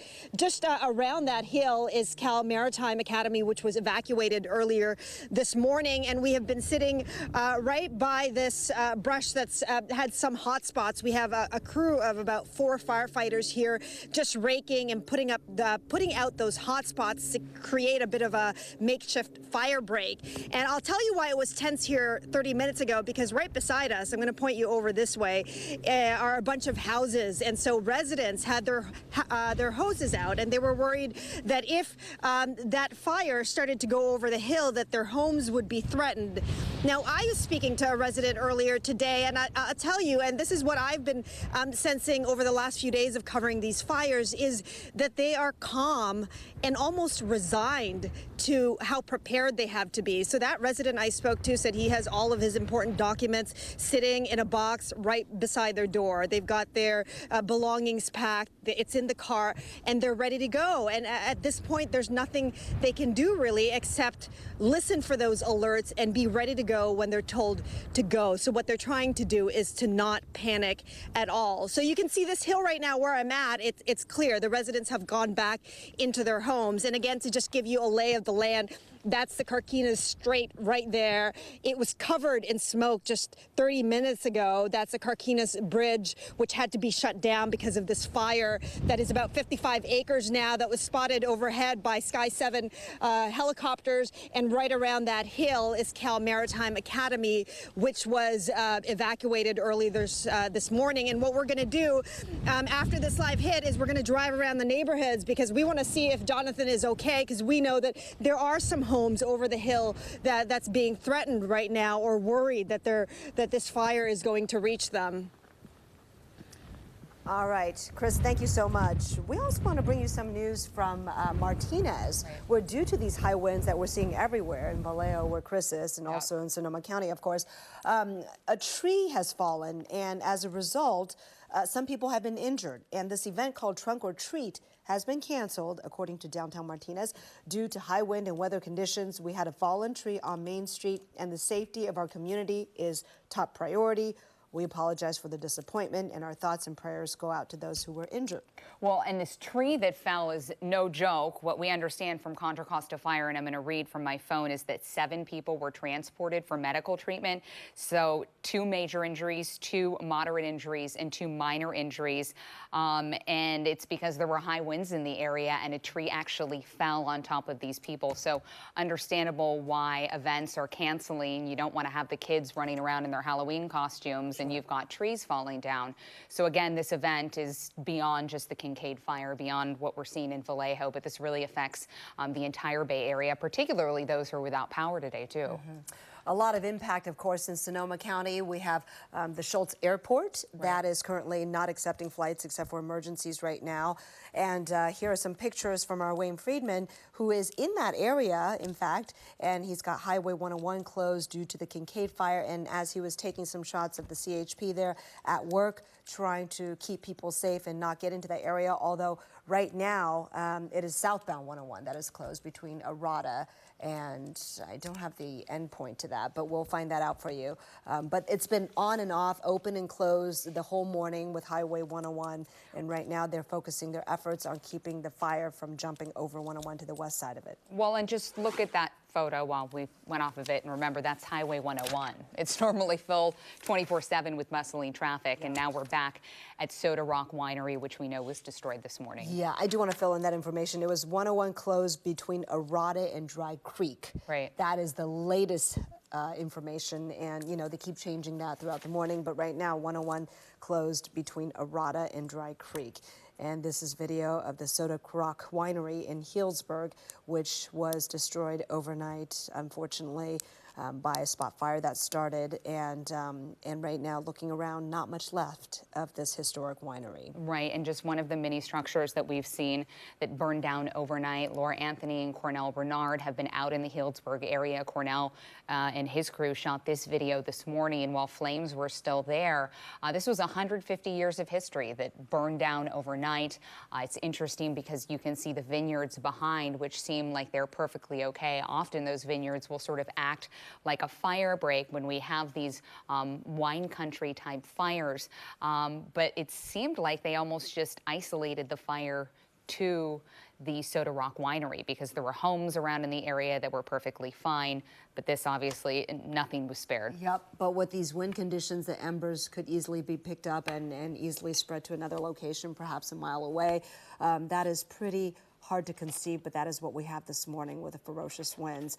Our Wayne Friedman, by the way, also tweeted that, you know, we were showing you his picture. He said that he's been warned that they're on their own now where they are, and that fire crews are stretching every few hundred yards just waiting for flames, so they're standing prepared. And that's back in San Francisco. Right, here we are with the sea lions who are very happily enjoying their rocky morning nap, or I guess you should say afternoon nap, a little siesta on the bay today. But you can see that wind is really chopping up in the bay. We've seen flags. We've been told that driving over the Bay Bridge is rocky. We know it certainly is in the news vehicles. And we're hearing that from other people, too, who are commuting around and just dealing with a lot of wind no matter where you are.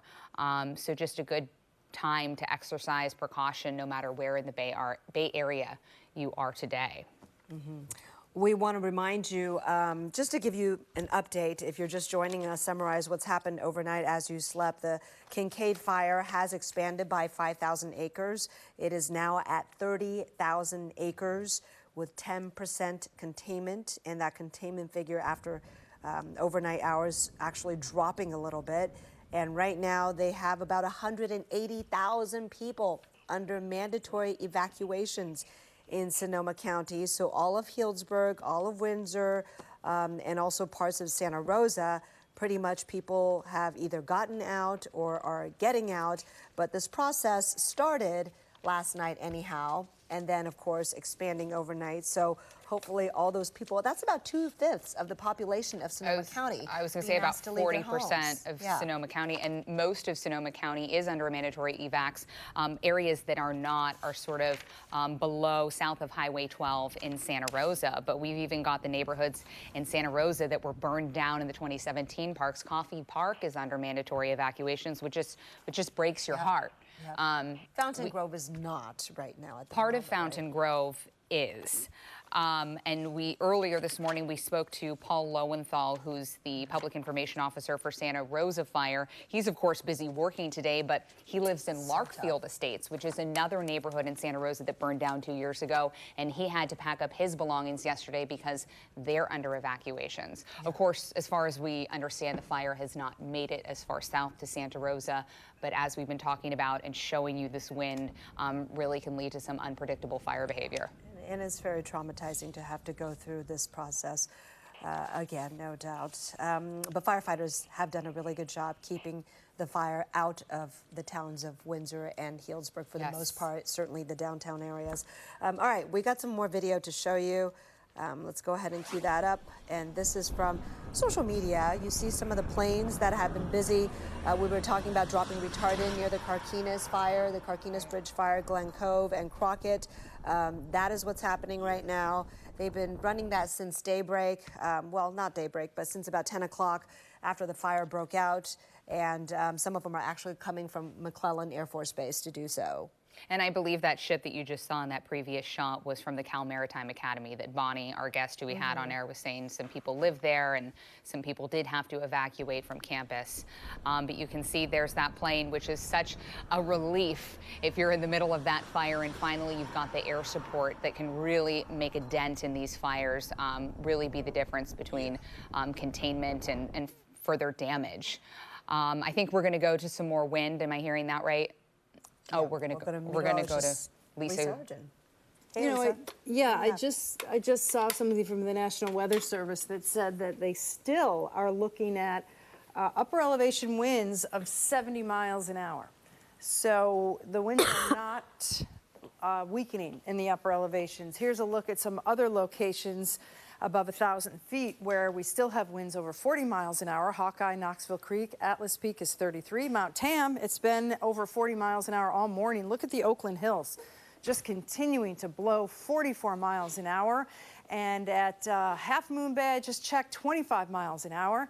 And as we look at the current surface winds right now, 41 mile an hour gusts in Oakland. It has been windy all day in Hayward and Livermore. San Jose now almost at 30 miles an hour.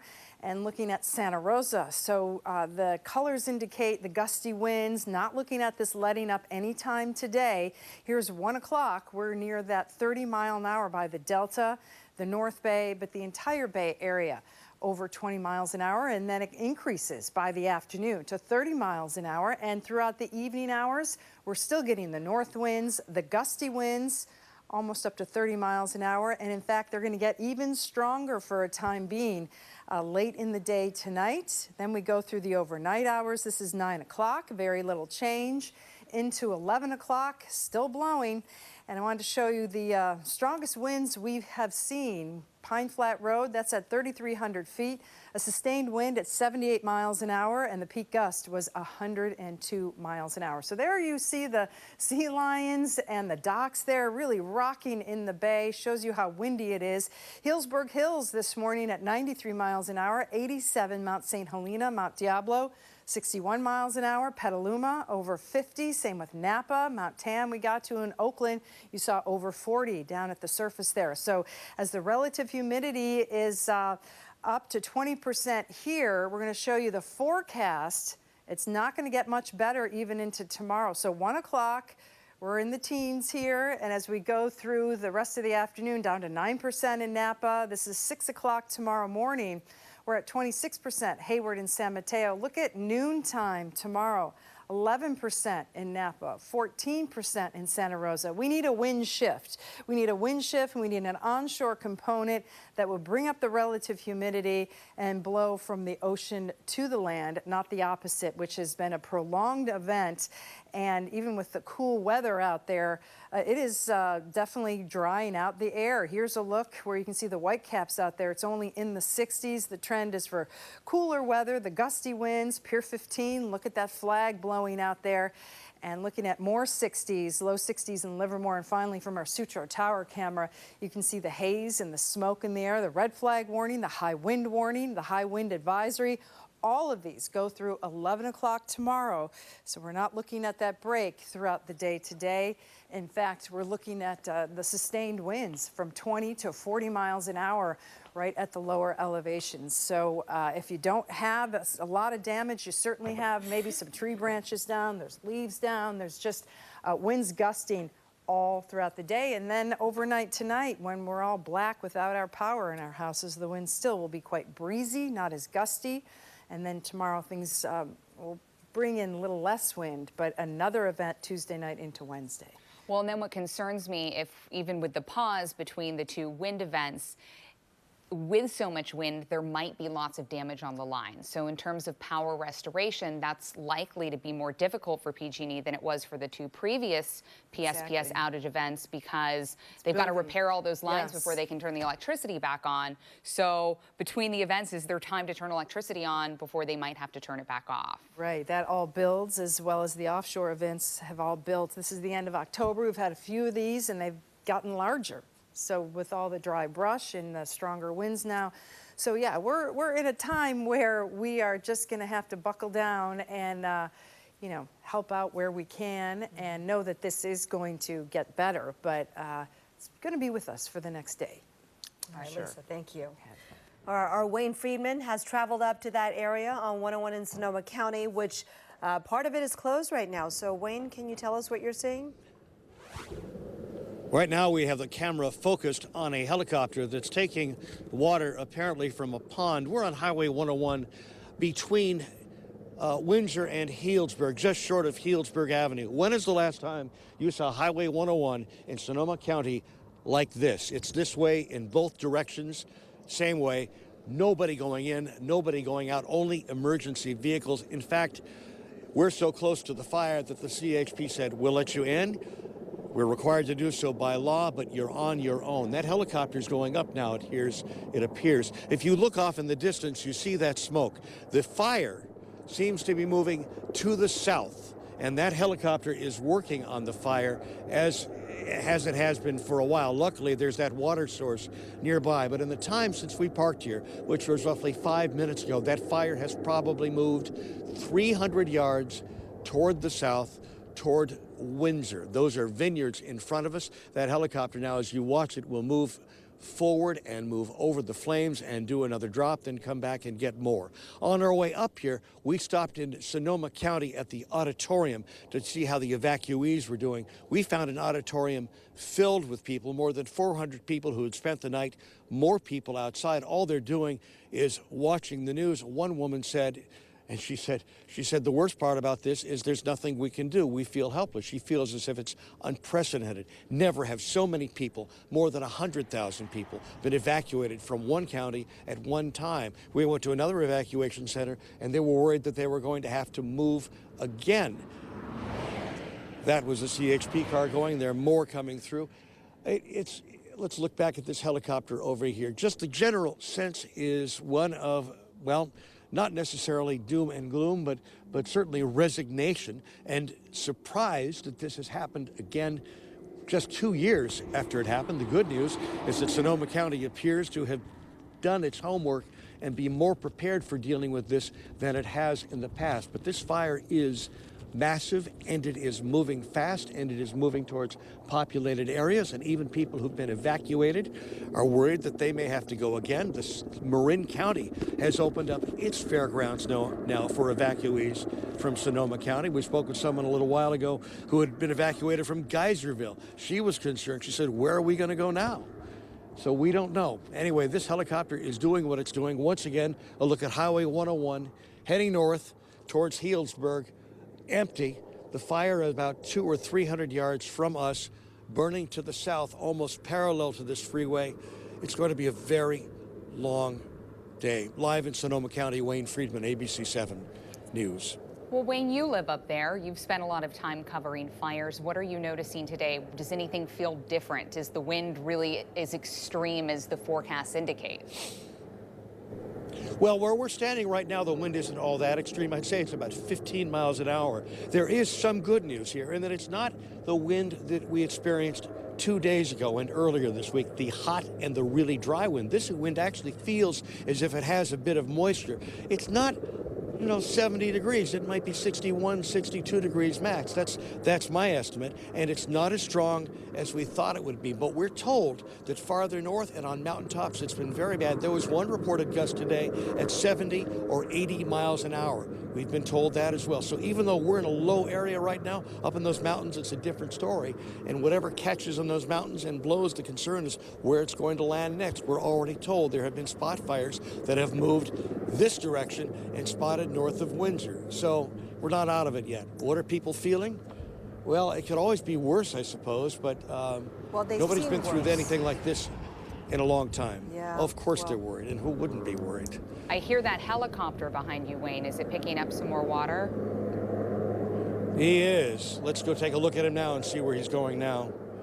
He just keeps going in and dumping out and going in and dumping out again. And again, it's interesting. If we look to the right, those fires and those flames that you saw a short time ago have moved probably another 100 yards. Where this helicopter seems to be working now is up above the area. I'm not privy to his conversation. There's also a CAL FIRE spotter plane that's directing him. But it's interesting also, if you move to the north a little bit, you see the sky is almost blue over there. Yeah.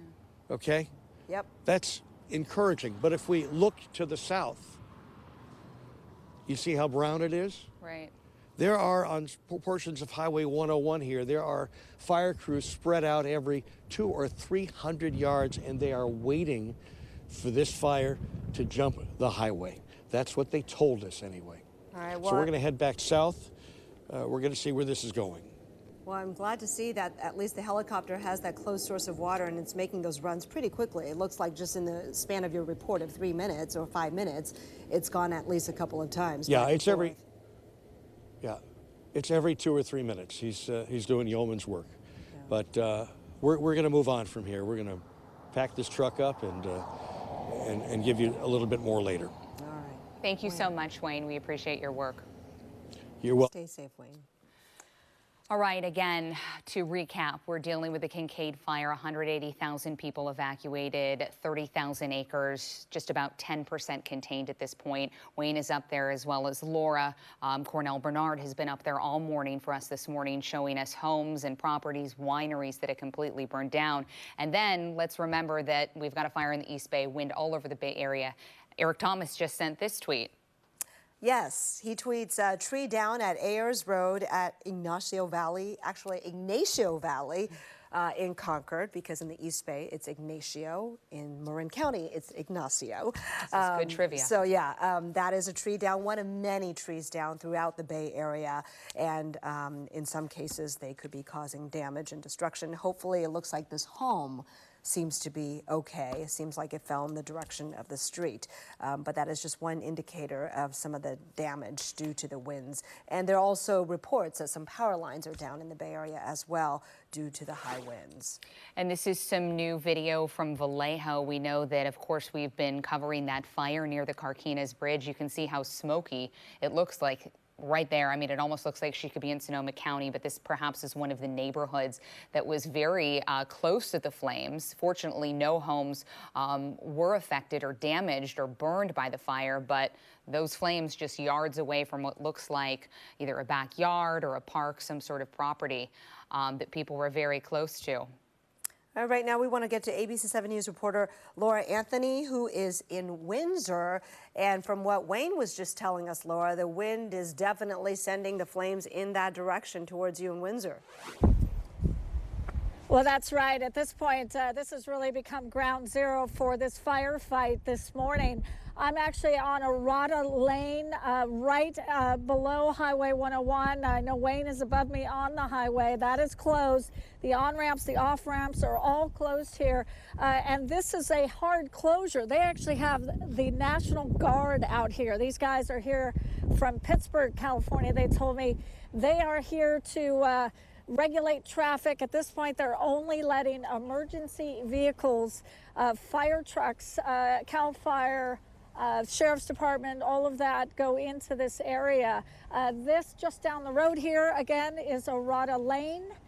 We're showing you the National Guard. These guys are doing the hard closure here. And Arata Lane is in Windsor, and that area has been evacuated.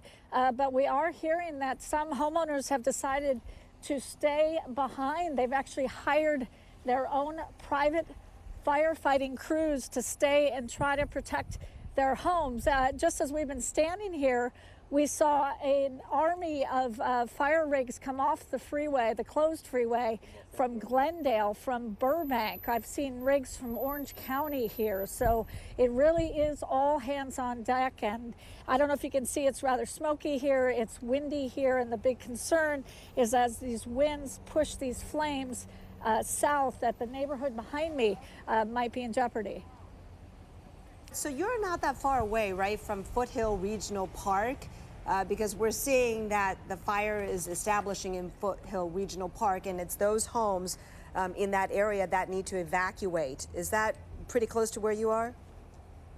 Yes, I believe the park is down the road, and you can just tell from the atmosphere here, from the smoke, from the wind, from the darkness of the smoke behind me, that the fire has moved to this location. And it is really all hands on deck here, more than anywhere we've seen this morning. We were up in Healdsburg, closer to downtown Healdsburg. It's really quiet there. There's a Walnut Creek police officer. We've seen Alameda County sheriffs. And again, the National Guard is here directing traffic away from this area, and they're telling us this is a hard closure, meaning nobody is allowed in except for those directly involved in the firefight. So quite a serious situation here at this point. And again, we're in Windsor now. This is Arata Lane. We're just below Highway 101. There goes a water truck. We've seen a lot of them as well as they come in and out and trying to supply all of the fire crews that have arrived here on the scene. So, Laura, obviously you have a lot of firefighting personnel there. You've got the water trucks. They're doing the best they can to protect the structures, but there's nothing much they can do with the winds we're dealing with to stop the forward progress of the fire. Have they given you a time? Have any of the firefighters said, you know, the fire could be here in 30 minutes or an hour? Any sense of that? No, not really, Kate, because, you know, they're fighting it on several flanks. I think this area is getting a lot of attention because there are homes here and homes down the road, and they're trying to protect those. They're also obviously concerned about any people that might still be left behind here. But I can tell you the size of this fire at this point. I mean, we saw bombers doing retardant drops up in the hills to the east, 5, 6, 7 miles away from where I'm standing. So the reason I think they're paying so much attention to this location is because, you know, this is a neighborhood. This is where there are homes. This is where there were people who were recently evacuated. So it's getting a lot of attention right now. Yeah, south of that, Foothill Regional Park, and between that and 101, it's all pretty much populated, right? Homes, businesses, shopping centers. All right, Laura, thank you so much. Appreciate it. Hopefully, you know, they might ask her to leave shortly as well if they're asking people to leave. And they can ask news crews to leave, but it's sort of our right to be there. And you're you enter at your own risk when you're a news crew out in the field. And, you know, Laura and Randy are pros. They do this every year. And of course, they'll stay safe and leave if they have to. But I know one of the main things is someone who goes out in the field a lot, you just don't want to get in the firefighters' way. So if you feel like you're in the way of their equipment, or you feel like you're making them anxious because they're now worried more about you than their job, then you get out of the way, because that's more important than the story. Absolutely. All right, just want to let you know that you might be wondering if there are any impacts to SFO due to the wind conditions. Surprisingly, even though as soon as there's a little bit of fog, there are ground holds and delays. Here in this situation, they say no delays right now at SFO due to any weather conditions. So that is one bit of good news for travelers today. However, we are now just getting a brand new evacuation order from the Kincaid Fire, and this relates to Napa County. Effective immediately, this new evacuation warning has been placed for these areas: City of Calistoga and Napa County north of Diamond Mountain Road to Dunawheel Lane, east of the Sonoma County, Napa County line, south of the Lake County, Napa County line, and west of Pickett Road. So this is really the first confirmation, official word of evacuations in Napa County, Calistoga, and this coming from CAL FIRE just now, that due to the spread of the Kincaid Fire and its rapid advancement, there are these new evacuation warnings that now extend out of Sonoma County into Napa. And there is an evacuation center for folks at the Napa Valley College at 2277 Napa Valley Highway. And most of these areas, they're calling it Zone 21. A lot of them lost power during the public safety power outage. So you just have to hope that without power, they're getting the message that they need to evacuate. It's a little bit different than yesterday, where they were able to evacuate Windsor and Healdsburg before the outage started at 4 p.m. So we just hope that everyone's getting the message. Of course, the first responders, I'm sure, are out there. The sheriffs, police, firefighters, trying to make sure everyone in this part of Napa County is safe. We are looking at a shot of Sky 7. You see a lot of haze in the air. The sky looks awful brown. I want to bring in meteorologist Lisa Argin to sort of talk about what we can expect as far as air quality today. Well, you know what? With all the strong winds out there, air quality south of the North Bay is better, but as you see from this live picture here, look how hazy and smoky it is. These winds are blowing the smoke south, okay, so straight south or southeast. It's a northeasterly wind, and you can see with that high pressure overhead, that just traps the smoke at the surface there. So we're looking at some variable conditions depending on the wind, really, which way the wind blows. And so throughout the morning hours, they have been so strong and gusty that most of it has been pushing offshore. They're lightening up just a little bit, but still we're getting the smoke from the north being pushed straight down into San Francisco, and at times drifting over into the East Bay. Looking at some of the air quality sensors, looking at the worst air, of course, up by the fires, with particulate matter over 300 parts. But elsewhere into the East Bay, looking at some areas where we have, you know, current status is at 87 parts per million here. But here you can tell that we are just in a rough time of it, because whatever way the wind blows is certainly where the smoke is going to go. But as long as high pressure is in control of our weather, we're not getting a lot of that mixing and dispersing. We need a big old cold front and an onshore flow to help us out here, and that is not in the outlook at all. So we're looking at the dry, gusty northeasterly winds, the dry atmosphere, and the smoke that just continues to be pushed into the bay And I'd be surprised if we don't have a spare the air alert tomorrow, because we all feel it in our chests, in our eyes, and by that time you're certainly breathing it in, and it's certainly dangerous. But Sky 7 showing you right now how that smoke is going up into the atmosphere. And we talked about, and Wayne did, how erratic the winds are. You know, some of the winds don't seem as strong, but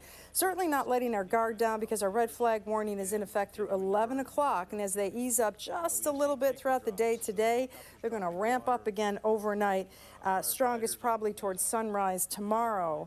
And this entire event is just such a prolonged and a large event that you know, we're looking at the many areas of the Bay Area just having to deal with not only the upper elevation winds, the gusts, the tree branches down, the poor air quality, and this phenomena that is going to take us right on through tomorrow. So, unfortunately, the weather is just not going to be of any help in the near future.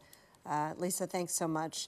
One of the fires that we've been covering this morning for you is in Vallejo, where the grass fire that started there threatened a subdivision and threatened the Cal Maritime Academy, closed down I-80 at the Carquinez Bridge in both directions. And then there was another fire in Crockett, and we want to update you on that because that's just across the Carquinez Strait. The two could be related. I-80 is still closed at the moment from 4 through the Carquinez Bridge. That's still closed. However, there's a little bit of good news we can pass along, which is the evacuation order for Crockett that has been lifted. So even though the firefight continues and firefighters are on the ground, they're creating containment lines, and right now at about 150 acres, and they're still fighting the fire with helicopters and air support and dozers, but they are lifting the evacuation for that Crockett neighborhood that in the southern Crockett area that had been under mandatory evacuation orders. Which is good news, because there were 3 fires that really happened, one on either side of the freeway and then one on the other side of the bridge. Really broke out so quickly. Just while we were in air, we had Sky 7 overhead, and it was within a matter of minutes that whole area was really threatened. But good news that some of those evacuation orders have been lifted. All right, again, this is video of the Vallejo fire. You can see how thick that smoke was, and this woman, you're gonna see her approach that fence, and flames are just yards away. We heard from a man earlier today who woke up because his house filled with smoke, and he went outside, and he and his brother got out a garden hose to try and stave off the flames, which he said was about a half basketball court just a few yards away from his home and all of his neighbors. He was very concerned because the fire department wasn't there yet, because this all just happened so quickly. I just want to give you a little more information on the Interstate 80 closure that I mentioned earlier. It will remain completely closed between Highway 4 through the Carquinez Bridge to 780 in Vallejo. And the CHP in Contra Costa is tweeting out they have no known opening time, reopening. And Cummings Skyway is also closed between Crockett Boulevard and I-80, but it is open going towards Highway 4 for traffic from Crockett and Port Costa. And the other new thing that we wanted to bring up, and this is brand new from CAL FIRE, and that is now we have evacuation warnings from the Kincaid Fire for Napa County. Zone 21 is what they call it, in the city of Calistoga and Napa County, north of Diamond Mountain Road to Dunawheel Lane, east of the Sonoma County, Napa County line, south of the Lake County, Napa County line, west of Pickett Road. Now, this is a evacuation warning. Okay. And warning is not quite at the level of need to go now, but it is get ready to go at moment's notice. Right, and even if you aren't under a warning, but you're in Napa or Sonoma, just better to, pay attention to what's going on, be ready to go, because this fire weather is erratic and it can change just on a dime. Lisa Arjun, I know, wants to chime in. She's got I just wanted to say that Spare the Air alert has been issued for Monday, 10/28 in San Francisco. So in case you were wondering, we were talking about the air quality. They had just issued that. So with the winds backing off a bit, they will be drifting south, the smoke, and should be hanging over the bay a bit more. Today those winds have, really moved it around, but it should be settling in, and we'll see more smoke tomorrow. So just FYI, a Spare the Air alert for Monday. Is that because the wind's shifting at all? Well, the winds are still going to be offshore. They're just going to lighten up. So with them lightening up, they're not going to be, the smoke won't be transported away as quickly as it is today. And so with lighter winds, still out of the northeast, it will drift south. And you can see all the haze and the smoke all over the Bay Area now. Like I said, what we need is a cold front from the north and a good push of a westerly wind, but that is not happening. The only thing that's going to happen is that the winds are going to lighten up come late Monday into Tuesday. And then we talked about this, they're going offshore again. So boy, we can use some humidity, that's for sure. we certainly could use the humidity. We could use a fresh ocean breeze. We could use all of that, which, you know, in October is hard to come by. You know, it is certainly the time of year, but everything is just really compounded from we haven't had such a hot summer really, but the brush has been dry, and the prolonged wind, this offshore wind event, certainly historic, and things just lining up not in our favor, certainly with this past day and throughout the next several hours and into tomorrow. So we get to breathe a bit of a sigh of relief for our Monday, but then not really. The fires are still burning, the winds are still offshore, and you can see out there that air quality continues to deteriorate. All right. Thank you so much, Lisa, for all your forecasting throughout the morning. We know we have that red flag effect into 11 a.m. tomorrow morning. We're taking another look at the Sonoma County incident map. Everything that you see in purple, those are mandatory evacuation areas. And then, of course, that portion in red is the Kincaid Fire, which is burning. You've seen our reporters out in the field. Laura Anthony was just up in a portion of Windsor, which looks like it's getting a lot of attention from firefighters as flames get closer to that area, and a number of homes that are near the Foothill Regional Park area. We know that 180,000 people have been evacuated. Those are folks who are in this purple evacuation zone, and many of those people are in the northern parts of the city of Santa Rosa. So we've been talking about Coffee Park, part of Fountain Grove, places that burned during the 2017 fires, and then all the way out west to Bodega Bay, which is just hard to imagine that far west we're seeing so much fire danger. Yeah, we're talking about 40 miles west. And in the meantime, due to the spread of the fire and the threat, parts of Napa County are now under an evacuation warning, and that is new as of just about a half hour ago. So folks in what they call Zone 21 in Napa County, you are being warned that you may need to leave pretty soon. Now, we also want to touch on the companion event, if you will, to what's happening, which is the PG&E public safety power outage situation.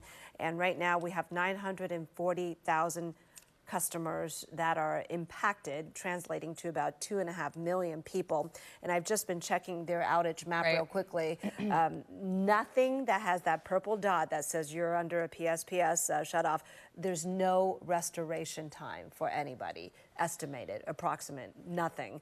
So in case you're sitting there wondering when can you get your power restored, maybe you're waking up in the dark, there's just no information right now. They have to wait till this whole wind event dies down. Which is not until tomorrow. And then, of course, PG&E's process is they have to get their ground crews out. They also do have air support, and they inspect all of those lines to make sure that they're safe before they turn the power back on. But we know with all of this wind that we're going to have damage to the towers. We're going to have down power lines. So then they've got to repair all that before they restore power to those affected areas. So truly it could be a while. And Lisa's been talking about another wind event. Yeah, I mean, last time they were able to get power back on fairly quickly. I mean, it's never soon enough for people who are sitting there in the dark. But with this wind event, which is so much stronger, there will be significantly more damage to the power lines, right? So... with no power? Oh, yes. Meteorologist Lisa Arjun is asking if she can come to our homes to shower. Absolutely. Lisa Arjun is without power at her house, as are many staffers here at ABC7 News. So I know where you live, welcome to our homes. We're right there. We're right there with you. We understand everyone's frustration and concern, obviously, as we try and make it through this event. All right, we've got Chris Reyes. She's been reporting for us live from Vallejo, out on the scene of that fire. Hi, Chris. What's new? Hi, good afternoon. We're in the residential community of Glen Cove in South Vallejo, where that fire started early this morning. Firefighters just wrapped up, actually. They left just about 15, 20 minutes ago, and they told me that this worked out in the best possible way.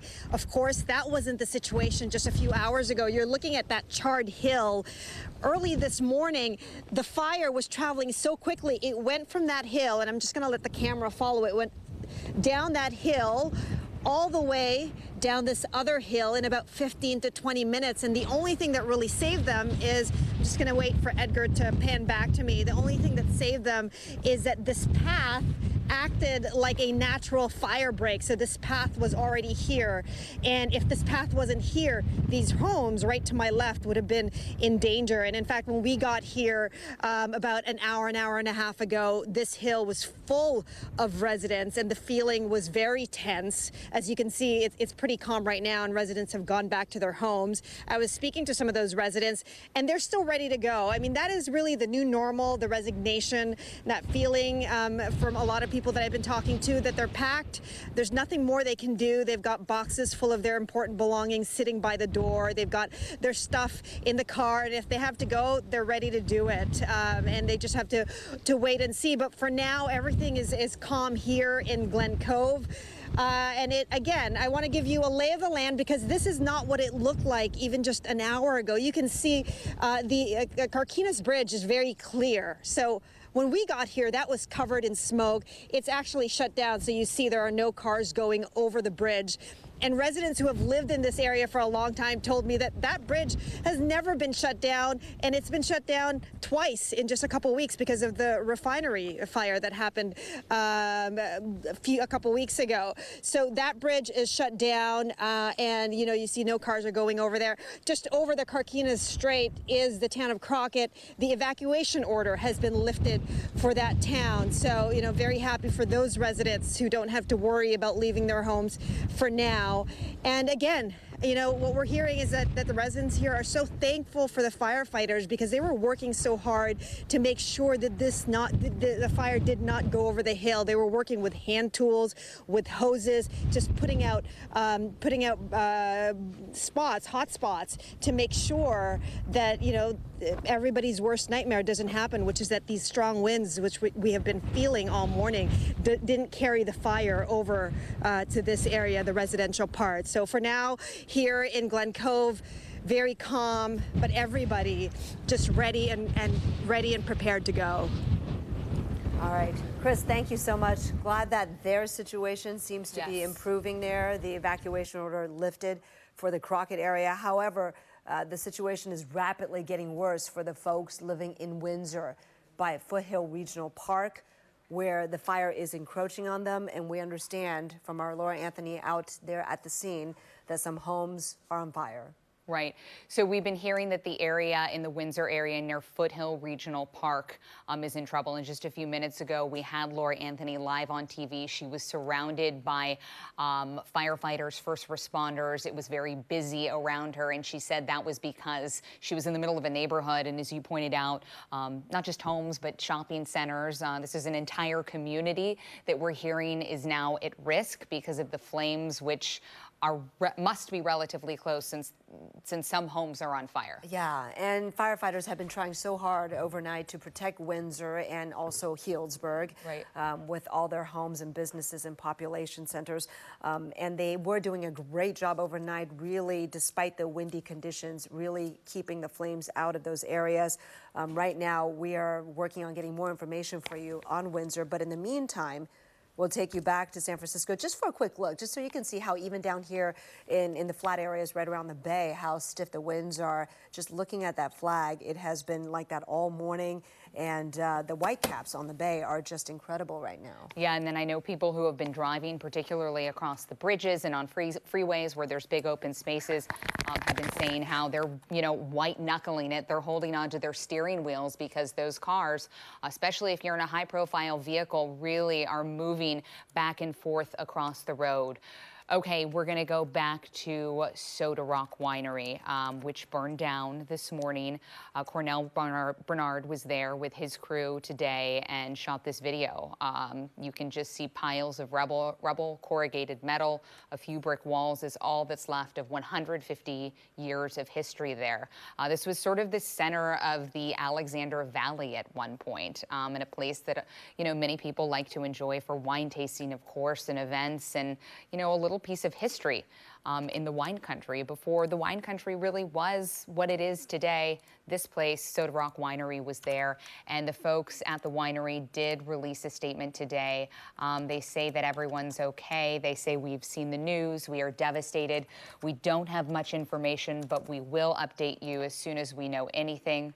All right. I'm hearing that we're wrapping. We're going to say goodbye after our day of coverage. But of course, our news crews will be out there gathering information for you, and we'll pass it along to you. You can get it all on ABC7news.com through the ABC7 News app. And of course, we'll have the regularly scheduled ABC7 News at 5 p.m. But if anything else really breaks in between then, we'll come back on the air to bring that to you. And when you do download the ABC7 News app, make sure you enable push alerts so that you can get those alerts, particularly as they pertain to your neighborhoods as this weather event unfolds for really the rest of tonight and into tomorrow. The evacuation orders are also changing quickly, and the road closures, so be sure to go ahead and do that. The ABC7 News app, keep you posted. All right, thank you for joining us. I'm Kate Larson. And I'm Kristen Z. Thank you. Bye-bye.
Guess what?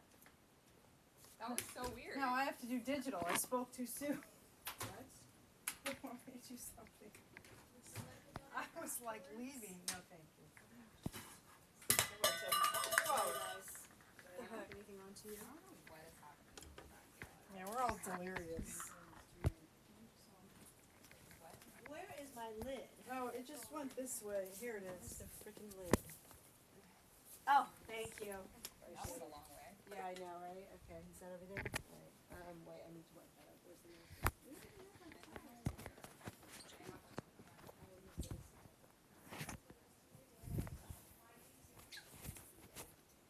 Don't slip. If you slip, it's not my fault. How about a lawsuit, Kristen?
Hi, I'm meteorologist Lisa Argin. I want to show you the winds now in the upper elevations, still gusting. Check out Mount Diablo. Wind gusts right now of 60 miles an hour.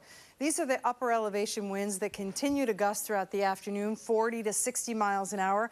Mount Tam is at 30 miles an hour. The Oakland Hills up to 38 miles an hour. Look at the East Foothills, 37-mile-an-hour gusts. Knoxville Creek, 43 miles an hour. So this is a couple thousand feet in elevation, but we take you down to the surface. Look at the Delta. 56-mile-an-hour straight north wind, Concord near 40, Hayward over 30 miles an hour, Livermore, you're almost up to 40, as well as San Jose.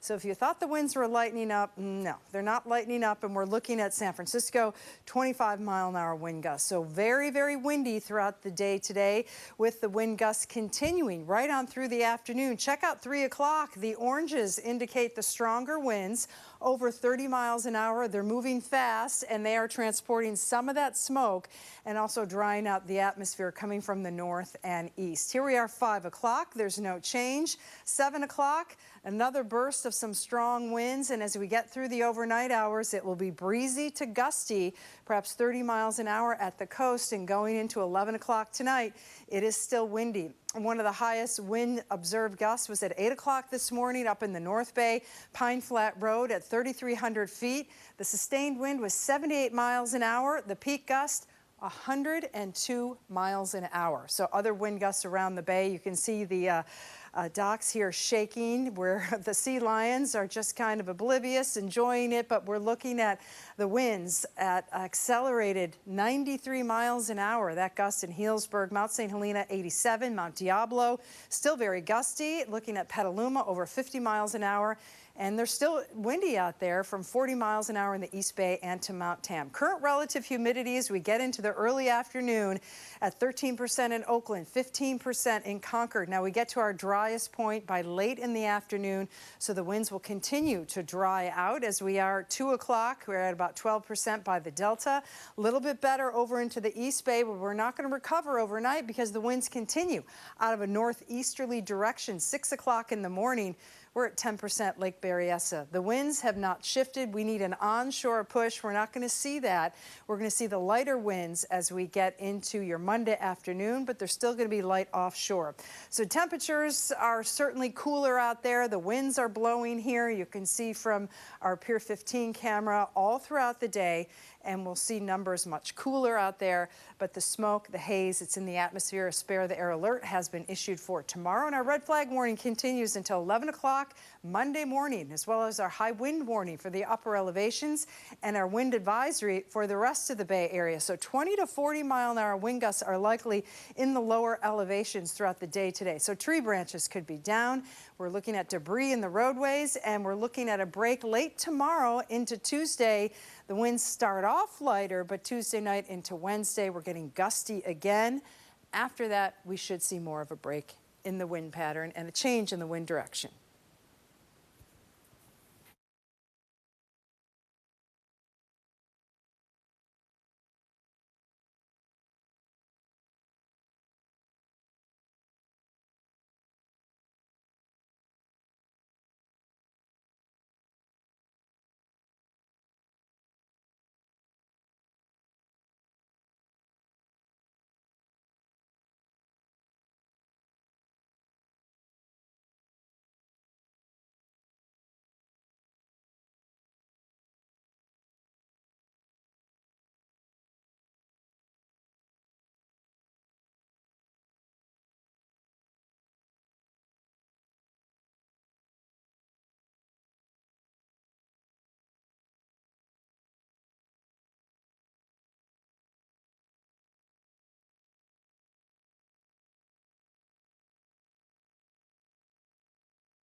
describing, like, it's just like you're kind of doing a Facebook Live, but don't worry about filming the whole thing. Just say, like, all right, we're driving out.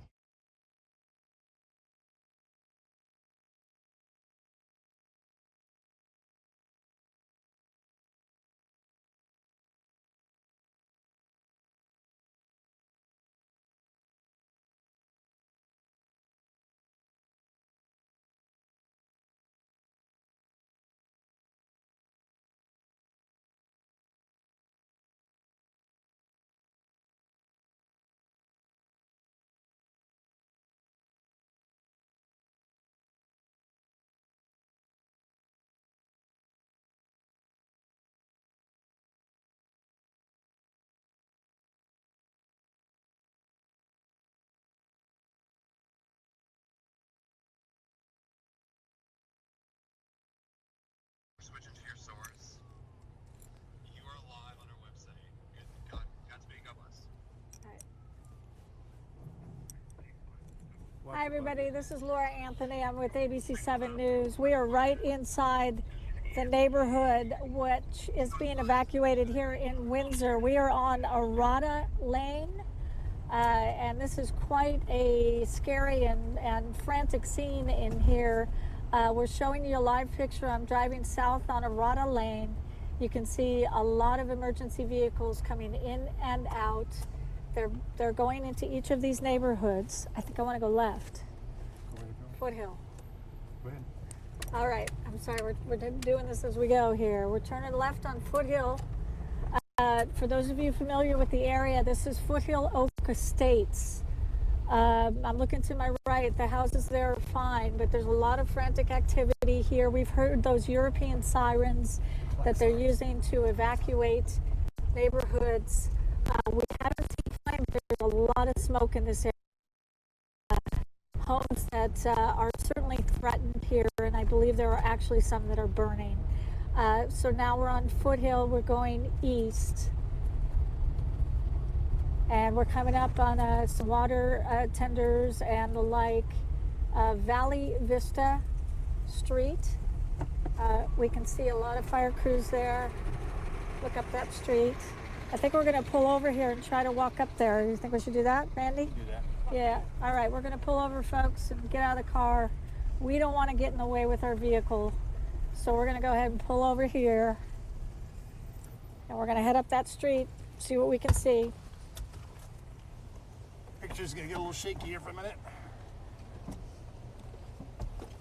Okay, grab everything we need here.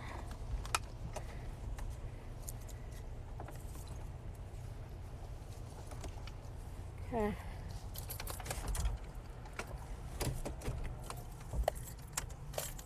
The way it goes out here, guys.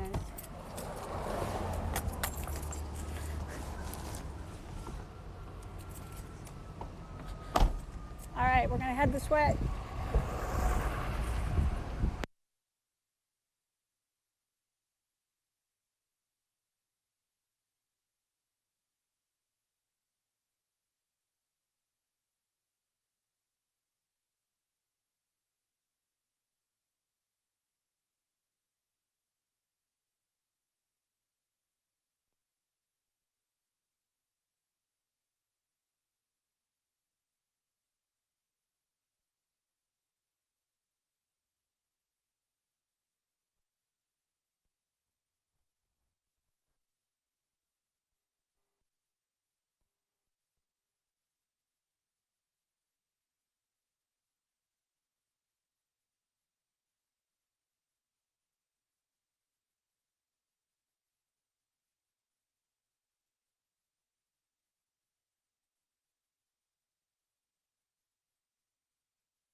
Okay, I don't know if you can hear me. Can you hear me now?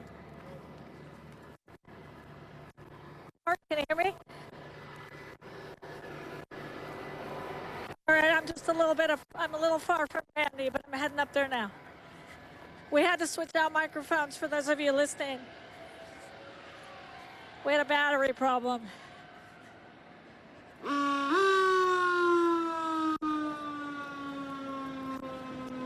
All right, we're heading up the street here. My photographer, Randy Davis, is up closer to where these guys are trying to draw a line here and keep this fire from taking any of these homes. Again, we're in Valle Vista Street. I believe it's a court. There's an army of fire crews out here right now trying to protect these homes. The winds, the gusts are very strong. I would say 40 miles an hour at least.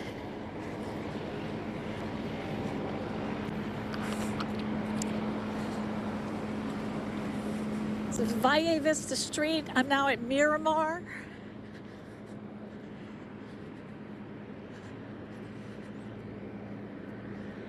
Walking up the street here.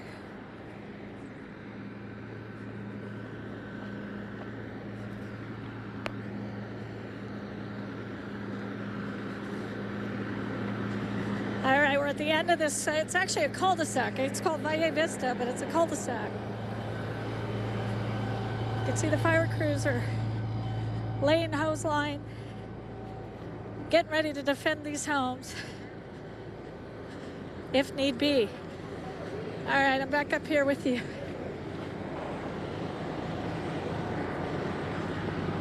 All right. This house here, you can see there's fire behind it. Is that right, Randy? I can start to feel the heat.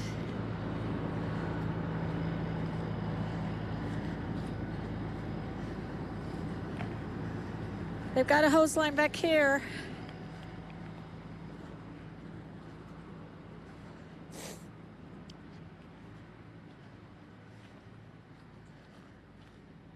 At this point, though, things are pretty good at this particular home.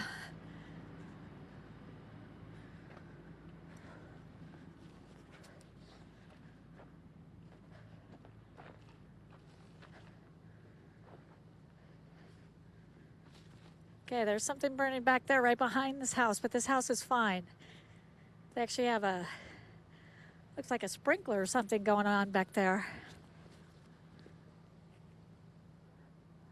This is at the end of Valle Vista Street, and we're Foothill Oaks. And there's an army of firefighters from all over, including Southern California, out here right now trying to keep this fire from spreading.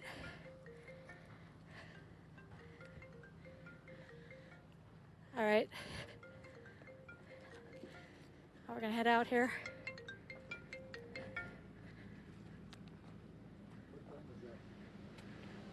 All right, we're gonna show you some more here.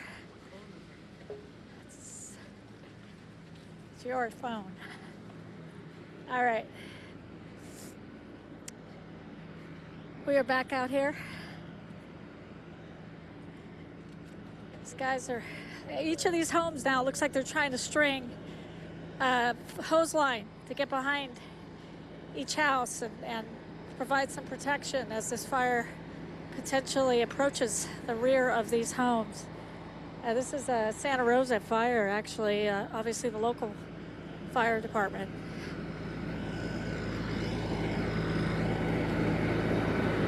This is frantic activity.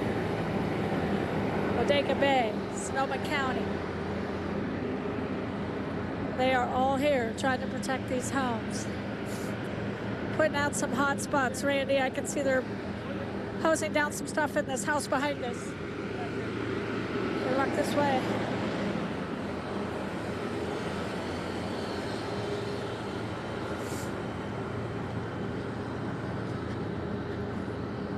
Running hose line back here. Looks like a fence started on fire here, but they were able to put it out. You know, we saw in prior fires that the fence lines, in some cases acted like the wick of a candle almost. And they would light on fire and then they would run right up to the house. We saw this in Napa, we saw it in Santa Rosa, we saw it in Paradise. So the fences, the wooden fences, can be a real liability in these situations.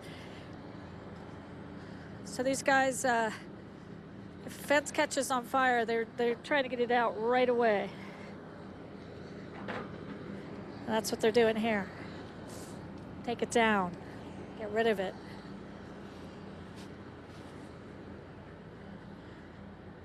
You can see where this fire came right up to the back of these homes. And that was the big concern. That's why you see so many firefighters out here. This is Windsor Fire. This is a local fire department protecting their own residents out here. This is a back fence. Again, the fences sometimes can act as like a wick and light on fire and then run right up to the home and set the home on fire, when otherwise it might have been okay. Again, the Windsor Fire Department doing their part out here. I don't know if you could tell, but the wind's pretty fierce here. We were at the back end of the fire and it wasn't terribly windy, but now that we're at the front end of it, you can tell the wind is kicking out pretty good. So far, at least, it looks like they've managed to beat back these flames and protect these homes. Obviously lost some fencing, but I don't think anyone is too concerned about that at the moment. Derek, let's go to that other property. All right, we're going to walk along next door here. Again, we're looking at fences. Fences that have gone up.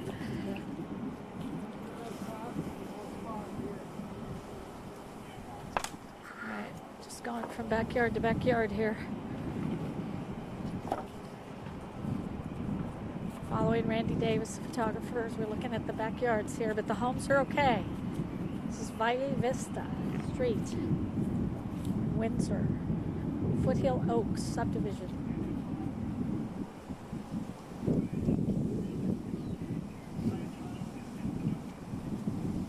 Again, the fences. Looks like they did lose some of their backyard furniture, Adirondack chair, some wicker looking furniture, but I think they're going to feel pretty fortunate that the house itself is okay. It's certainly, at least for now. There's also firefighters on the other side of the fence and the fence line.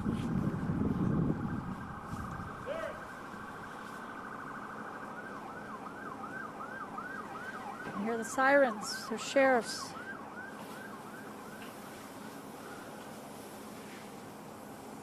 They've been going around trying to evacuate the people that might have stayed behind. We did hear about some people on the Rotto Lane, which is just down the road here, who were trying to stay behind and fight the fire themselves. And obviously that's not recommended. They actually brought in their own private firefighting crews to try to take care of their homes. And I think that was becoming a point of contention, a real difficulty for the local authorities. We're going to go this way. Try to take you out and show you the street scene again. Yeah, these homes look pretty good. It looks like they were able to stop it right at the fence line. I believe that's the regional park that we've been talking about, the back of it, the open space. And now these fire trucks are, at least some of them are going to start to pull out. They probably have to go somewhere else. Another street.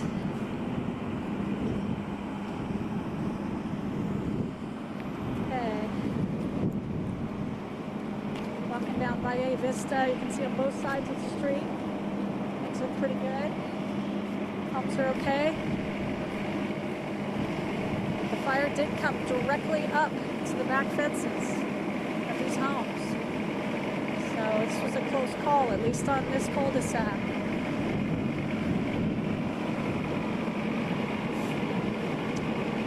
I can tell you the smoke is thick.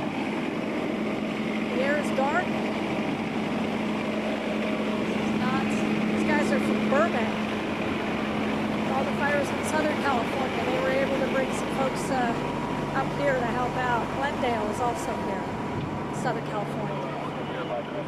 So again, we're looking at all these houses on Valle Vista, and they all look pretty good. So I think this really large-scale effort to get into this street, get in here quickly, paid off, certainly for these homeowners. We did stop and talk with the mayor. He was, really trying to implore his community to heed the warnings, to follow the directions. He said, this is life or death stuff for these folks, and to try to hesitate or do what you think you can do on your own is not the way to go. So, let the professionals do it, and as you can see, there are a lot of professionals here trying to help out this community and trying to save this neighborhood. This is really the head of the Kincaid Fire at this point. It's in Windsor now, so we're south of Healdsburg. And that's really where the fire has moved all the way up to Highway 101. And in fact, the highway itself is closed right at the Arata Lane exit. So I think we're going to maybe get back in the truck and try to go somewhere else.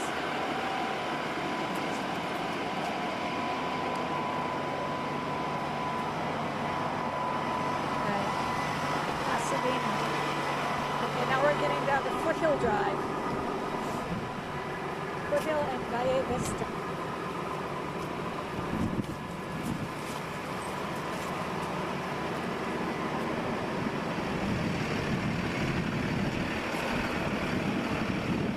Okay, this is pretty good right here. The fire again was up at the park area there. I think if we go down here to our left, you'll see, for those who live in this area, there looks to be an access area. There's some tennis courts. All of that seems fine right now.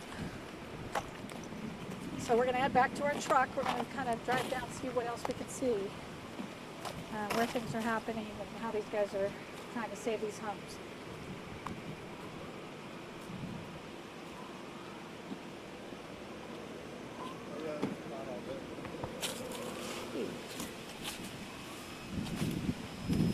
We'll start the truck.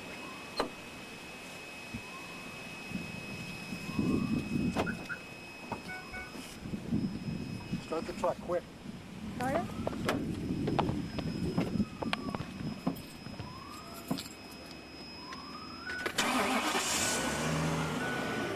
Invertebrate raining.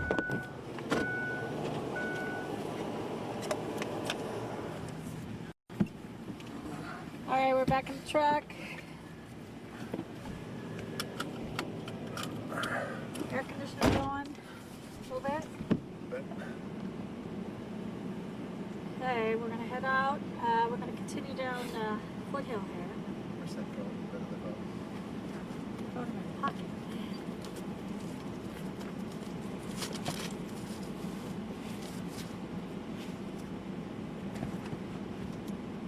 All right, we're going to take another little tour around here. I'm going to set the microphone down, so if you don't hear me perfectly, that's why.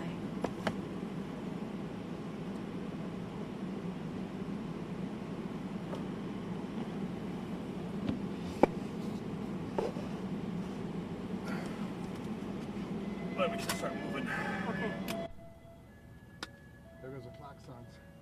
Okay, that's the evacuation sound. That's that European siren they were talking about they were going to do. This is it's a sheriff's deputy, Sonoma County, going by just in case anybody hasn't left yet. They're telling them they need to leave. So some tennis courts, little park area again. We're at the Foothill Oaks subdivision community. There's the pool. This guy's going around. He's giving that European siren that's supposed to be very distinctive to let people know they need to get out and get out now. It's real smoky. It's real windy in here, but at the moment I'm not seeing a lot of fire activity. I'm going to try go down this one. Buena Tierra in case.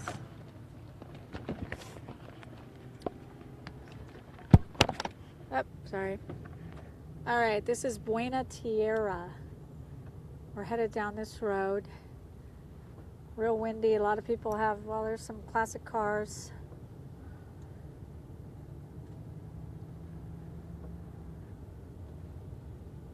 Okay, we see some more fire trucks, fire activity out here. Fortunately, we do not see any homes burning, but a lot of fire trucks, not unlike what we just saw up on the other street.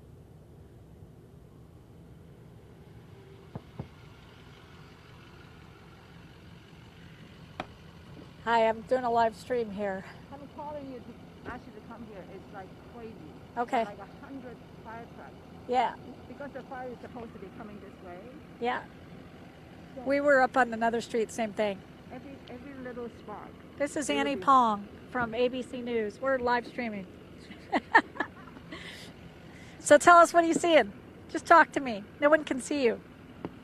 Oh, it's just nuts here. The smoke is so thick that you can hardly see down the block, and there are hundreds of fire trucks all around trying to save this neighborhood. As soon as they see a little fire starting, there will be 5-6 trucks converging on it, putting it out right away to make sure that it doesn't grow any bigger. That's what we saw in another court too. Like the fences are the ones that are catching on fire, and as soon as the a fence, fences, the wooden fences are all catching on fire. We actually alerted a number of firefighters that there was this house burning. Yeah. So they came and saved it. All right. Thanks, Annie. That was Annie Pong. She's a producer, West Coast producer with ABC News. We're going to pull over here and jump out, show you some more of what's going on here. Okay. All right.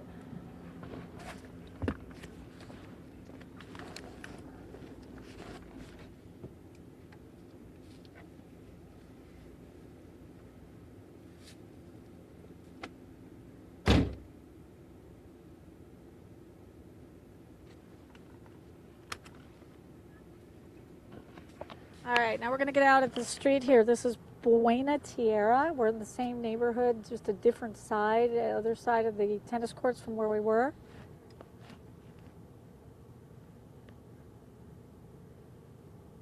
And my photographer, Randy Davis, is showing you some live pictures right now. What's happening here, again, is a concerted effort as this fire moves this way to try to save these homes.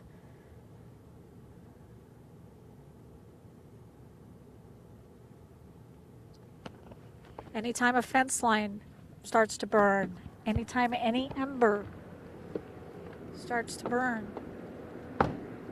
these guys are right on it.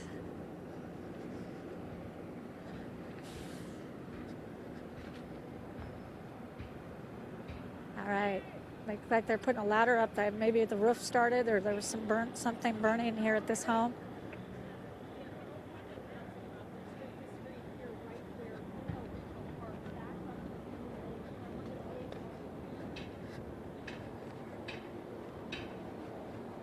Okay, Sonoma County Fire. Again, the guy's backyard. These are their homes too, and these guys are out here. Okay, they're breaking down the front door. They're trying to get in, I think, to make sure there's no fire inside, that there's no one inside. I think they need to get inside to try to fight some fire. They believe there's something in the attic. They're banging down that door, trying to bang it down. Again, the winds here are incredible. Smoke here is also pretty heavy. We haven't seen a lot of big flames, though, fortunately. And anytime we do see something that looks like it's about to start burning, these guys are right on it. So I think, you see a guy up on the roof. They got in the front door. They're trying to save this home. They're trying to make sure that whatever smoke is coming out from the attic area, that they try to get it. Because as we've seen in prior fires, once this gets into the eaves of a home, it's pretty hard to save that house. So they're trying to snuff this out or whatever got inside this home as quickly as possible. At this point on this court, we do not see any homes that have actually burned. We have seen some of the outbuildings. Do you live here, sir? Can we ask you? What's your name, sir? 417 Bonterra Court. All right, your name? George Grahova. George, how's it going? It's going pretty good. I grew up a firefighter. My brother's a smoke jumper, so I said, I'm just going to stay here and we'll fight it out. This is pretty easy, actually. The crew here is like really good. Yeah, what about this response? I mean, we're seeing guys from Southern California. Yeah, they're really good. Like I said, my brother's a smoke jumper, so we're kind of used to this. They've got it down. It's probably more work picking up the folding the hoses than anything else. So if you know, you've had some fighting experience, can you tell us, you know, like in this house, they needed to get inside, right? Was there smoke coming out? The only thing I can think of is probably on the back side, because when I was in my house, I had to put out the fires on my deck, and if nobody's in the house, you can't. People should really stay at home, my opinion, to some degree, because when people need to get in the house, they can get in the house. This is going to cost them a lot of money with a new door and everything else. All right, we're going to break off you. Thank you, sir. Take care. Channel 7. Yeah, ABC7news.com. We're on right now. There's a whole bunch of firefighters that just rushed in the front door here, so I don't know if there is something burning in there or what's going on, but there's a lot of urgency at this particular house at the moment. Again, these are Sonoma County firefighters. This is their backyard. This is their county.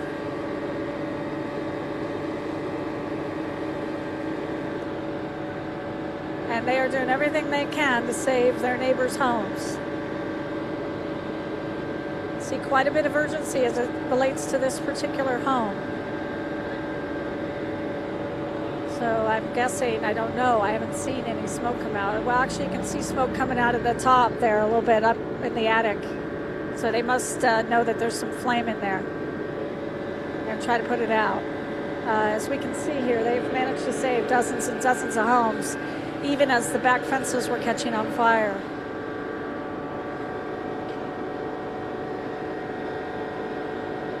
So it's all about getting some hose line out. Okay, we're going to walk up the street. This is Buena Tierra, I believe, Court. All right, so we're walking up the street here.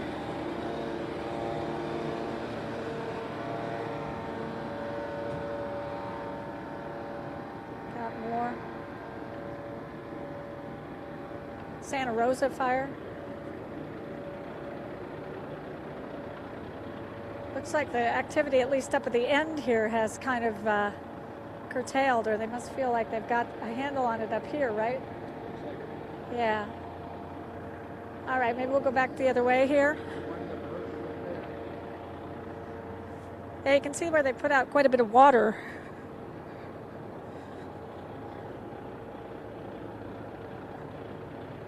This is Santa Rosa Fire.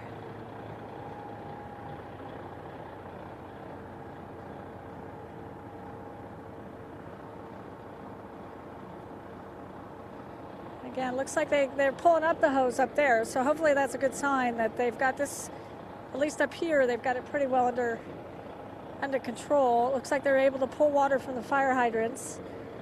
We saw that was a problem in Napa, especially at the height of that fire. We were up in Silverado, and they could not get the hydrants to work because the pumps didn't work because the power was out. Here it seems that they at least have that handled. So again, kind of a frantic scene here, but it looks like they've got things under control, at least for the moment. It looks like those may have burned. The trees right next to that house look like they burned.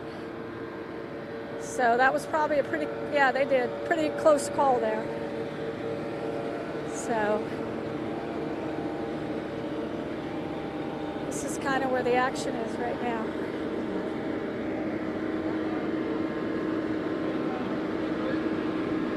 And they got into that house. They look like they're doing well.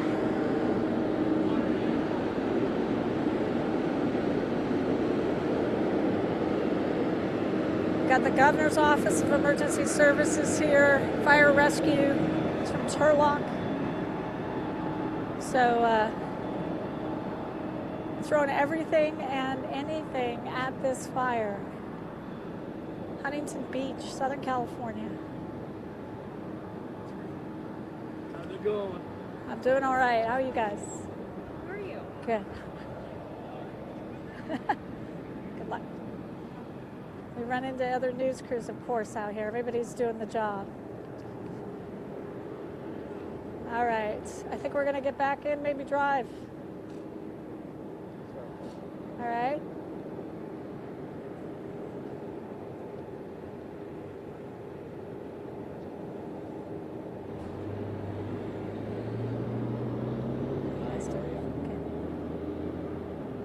All right, looks like they're moving over a court, so we may head over that way as well.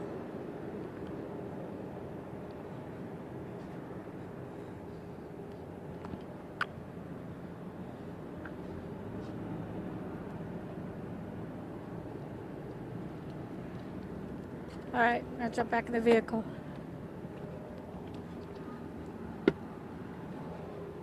Okay. Again, this is ABC7 News. We are in Windsor. This is the neighborhood of Windsor, just off of Altera Road. So for those of you trying to keep track of where we are, it's called Foothill Oaks. Foothill Oaks. And it looks frantic, it looks smoky. But so far as we can tell, these firefighters are doing a tremendous job in trying to make sure that these houses don't burn. All right, I'm gonna set the microphone down. All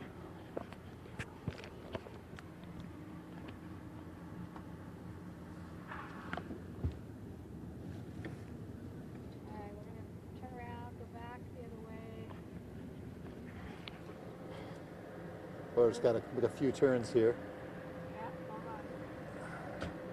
I'm driving so that Randy Davis can bring you these pictures. There's only two of us, so we had to do it all. There's only a few people I trust to drive my truck, and Laura's one of them. You can definitely start to feel smoke. Yeah. All right, now we're headed. We need to get those masks back on soon. Yeah, in fact, I'm going to put mine on.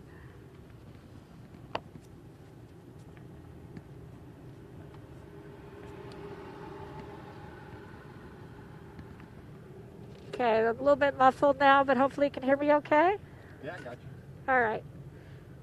Got the mask on because it's pretty smoky in here, and that's what you need to do. All right, we're headed up the next street here. Kind of the same kind of thing happening right here now. I'm gonna get out of the way.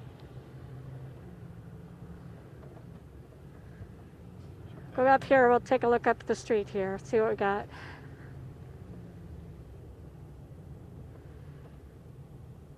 Encinosa Street. Again, all of these courts and cul-de-sacs, it seems, in this neighborhood back right up to this open space, and that's where the flames were. So they're fully throwing their full force at trying to make sure these homes don't start on fire. There's one up there. Just make a little U-turn here. A lot of cul-de-sacs. So, oops, yep, I gotta watch the top of the truck. Truckee Fire is here. And they're just hopping from house to house. This is La Quinta Court. Same thing, trying to keep the back of the homes, the fences, from starting on fire, which would then spread to the home. Looks like they're doing a great job. because I don't know if you can tell from our pictures, but it is really windy out here. That's Orange City Fire Department. It's like a, you know, if you drive 5-10 miles, it's bright sunshine. So, you know, this smoke, these fires create their own weather. You know, what's interesting is I'm adjusting for the light of the day, and if you can see, you know, it should be orange. I'm going to let you see what it should look like. The camera's adjusting for everything. That's more the color that everything looks. It's very orange, and it's everywhere.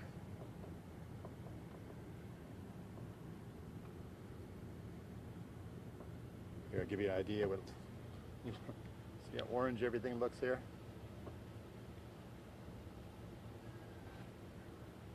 The camera does a good job of adjusting for it, but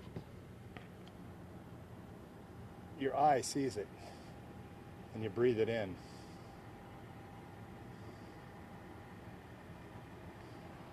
Okay, now we're looking up the street here. Cayetano Court, lots of activity up there, you guys. Same thing. These are just, you know, cul-de-sacs, one after another, that are sort of go up to the north. And they all have these battalions or armies of firefighters. So there's a guy pulling some hose. It almost looks like a garden hose around the back.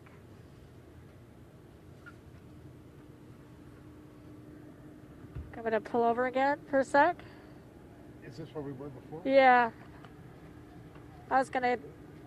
All right, I think we're going to drive out of here. We're going to see what we can see in the rest of the neighborhood.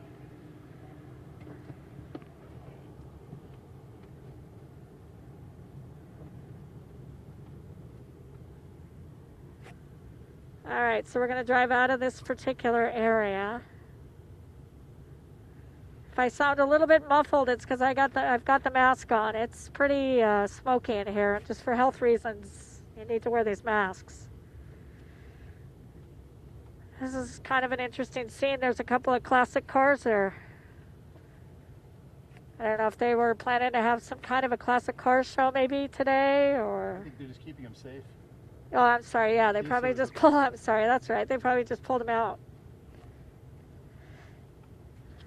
Of course, this all comes just 4 days before Halloween. You can see everybody has their Halloween decorations out.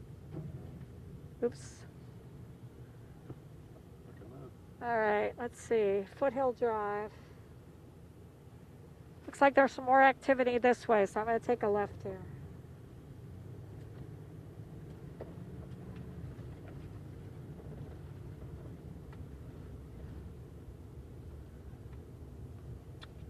Let him go. Yeah. Keep going, I think. All right, we're just trying to get a vantage point on what else might be happening here. Go up to the left where he's going. Sorry, it was Arata and Foothill. That's where we are. Now we're going to take a left on Vinecrest. A left on Vinecrest. Again, more urban search and rescue.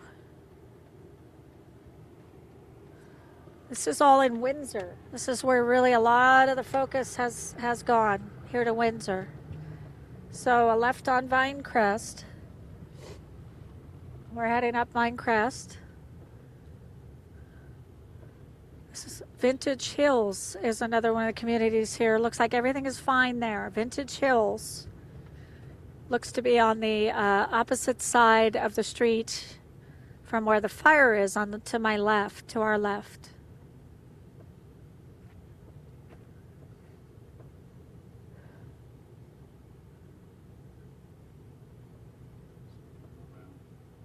When you get a chance. Okay, let's see if I can.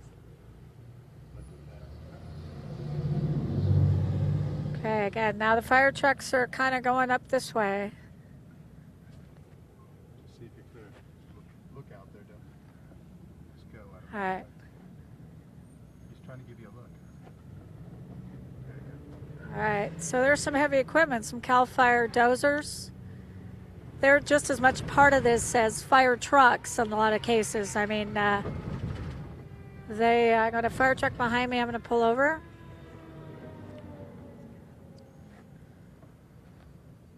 Okay, I head up. All right, now we're heading into Vinecrest Estates. Vinecrest. We're on Vinecrest Road. Again, we're in Windsor.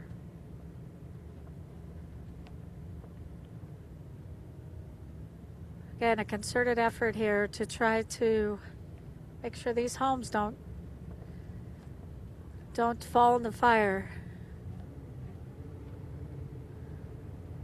Okay, again, into some thicker smoke, some wind. There's a Healdsburg Fire Department truck. Okay, now they're starting to plant some vehicles in this area. Again, more focus right here. They just are seeming to move from place to place. This is Vinecrest Estates.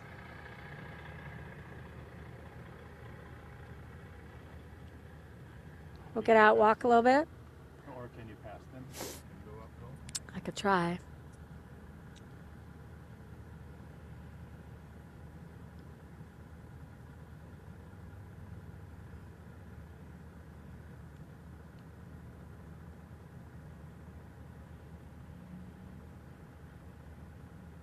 All right, these guys are going up here behind us. We're going to let them all get going. You can see the gusts of wind. This is what these guys are trying to deal with, and a lot of this has to do with the fire itself creating its own winds. Fortunately, we haven't seen any of the big flames, at least threatening these homes. It's clear that there's certainly fire activity in this area.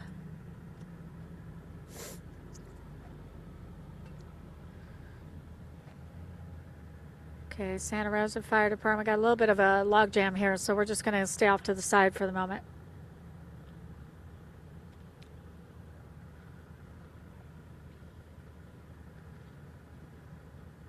All right, I'm going to head up.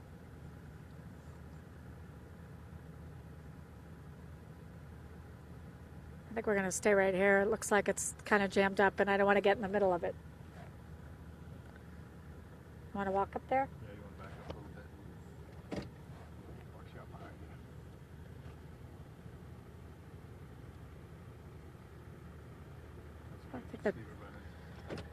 Leave it running?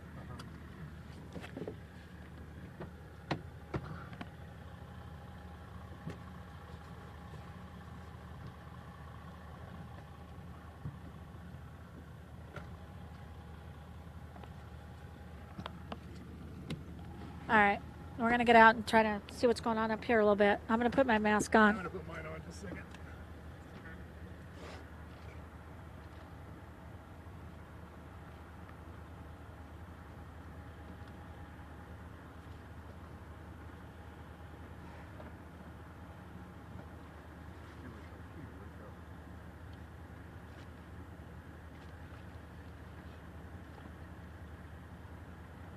Stand by. We're getting ourselves ready here.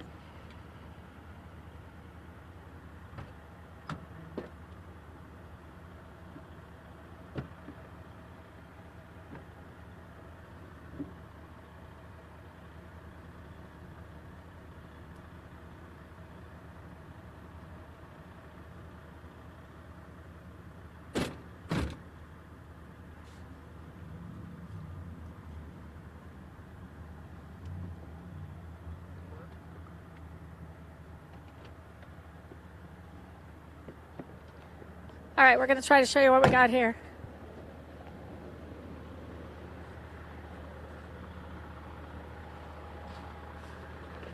All right, we're going to walk up the street here. This is Vinecrest. I'll tell you, this smoke makes your nose run.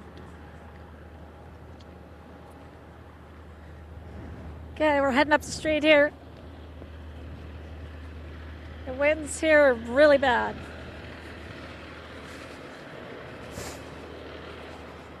Okay, again, we're on Vinecrest, heading up the street. It's kind of more of what we've been seeing in all these locations. These guys are just trying to get in the backyards and make sure the fire and the flames don't spread. And the main point of effort in a lot of cases is the fences, the wooden fences.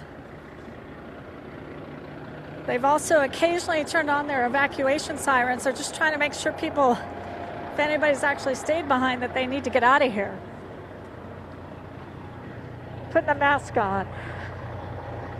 Just kind of surreal with all the Halloween decorations to see all this. You can see right here, there's a vineyard. Well, some of these properties have a vineyard behind them, so that's probably good for them because it gives them some protection. For the most part, we haven't seen the flames move through the vineyards. They kind of stop at the vineyards. So that looks pretty good there. A lot going on over here. These guys are just moving from house to house. They're just trying to see if there's any hot spots. They're throwing some water down. It's Kenwood Fire Department.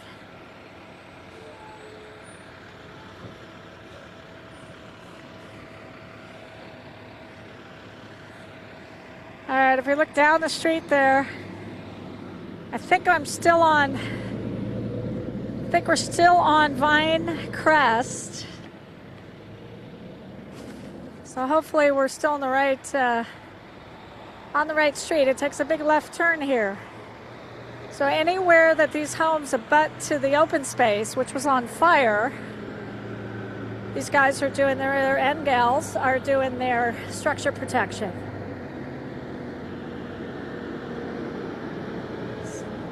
So, and they're just going from place to place.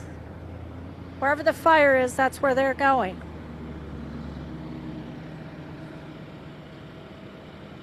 All right, so we're gonna go this way. Walk up the street.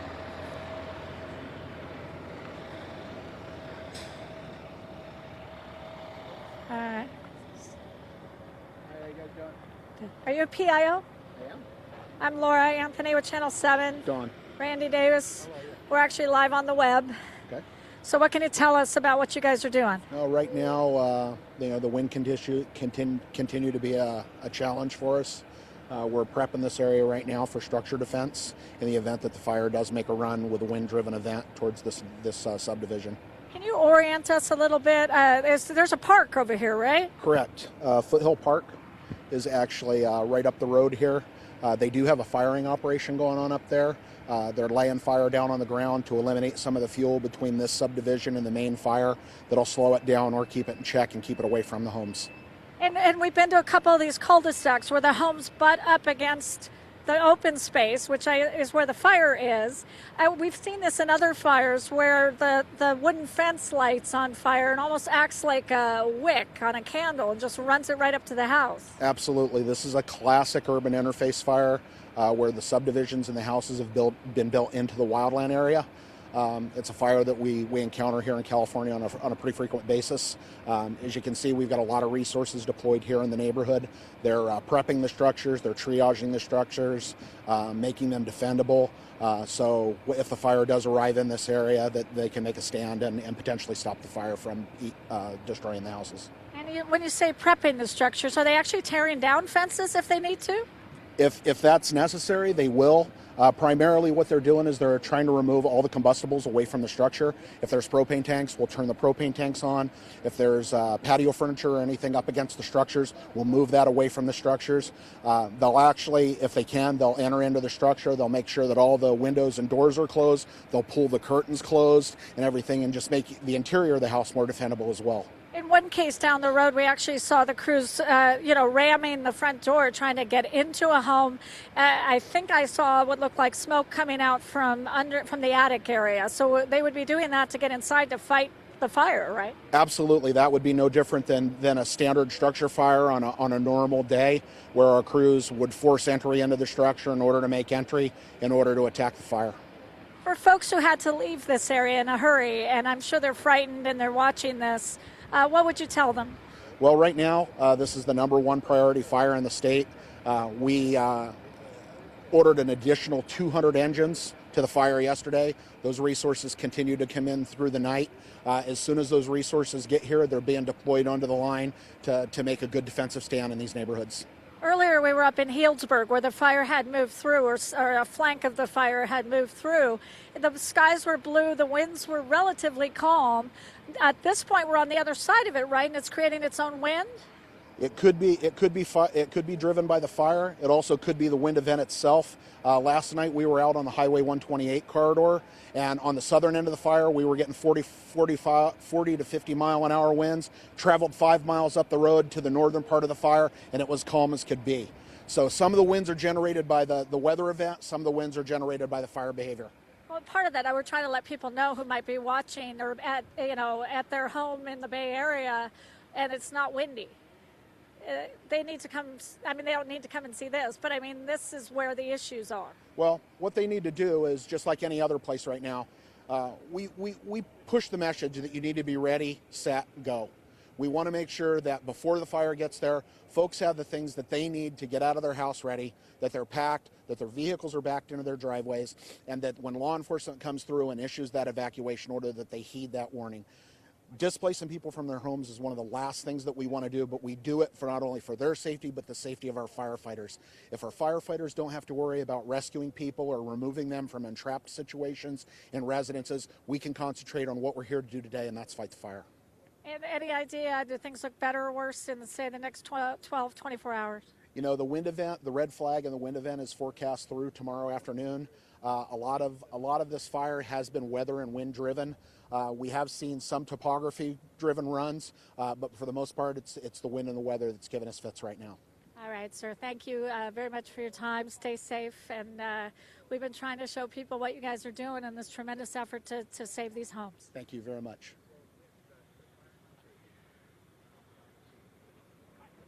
All right. Sorry, people are talking to me.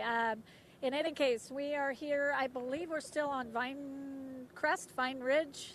I'm sorry, it's not quite my neighborhood, but trying to give you the best orientation we can. As we said, there's a regional park over here, and so all the fire that's coming this way has been burning through that park, and they're trying to save these homes. So we're going to head back to our truck now, and probably have to take a break here pretty quick.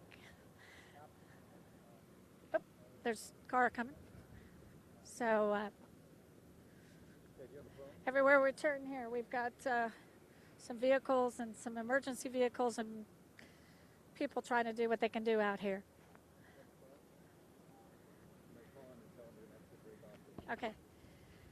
We're just going to head back to the truck now.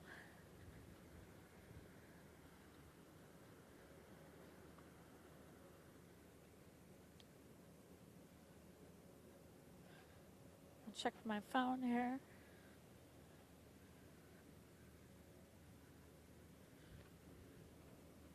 All right, so this is the scene here. You can see the winds are still really incredible. Check that out. See this tree. So this is what they're dealing with. It's not just a matter of putting out hot spots. It's a matter of trying to put out the next fire. The one that the embers are going to start when they blow around. So that's their, that's the main concern right now.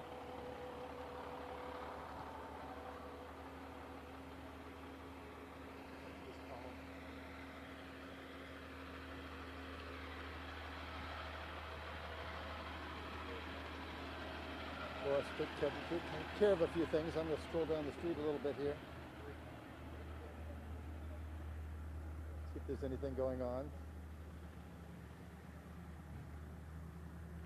I'll show you a truck over here. What they do is they pull up in the driveways and they do home defense. Right here. These guys look like they might be pulling out. So they've secured the home best they can and then move on to the next spot.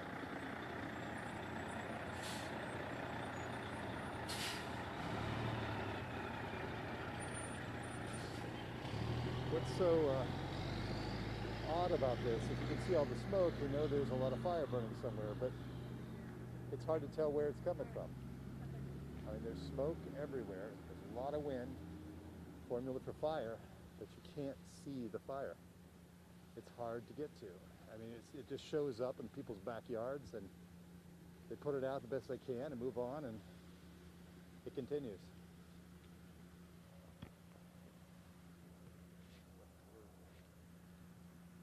Shut it down and leave it up and go take a break. All right, folks, we're going to take a little break. We'll be back with you.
We're back here. There's San Ramon Valley Fire Protection right there.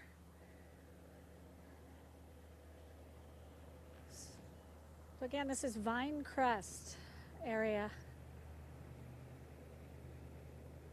San Ramon Valley Fire Protection is up here as well. You want to take a drive? Yeah, I think we're going to take another drive.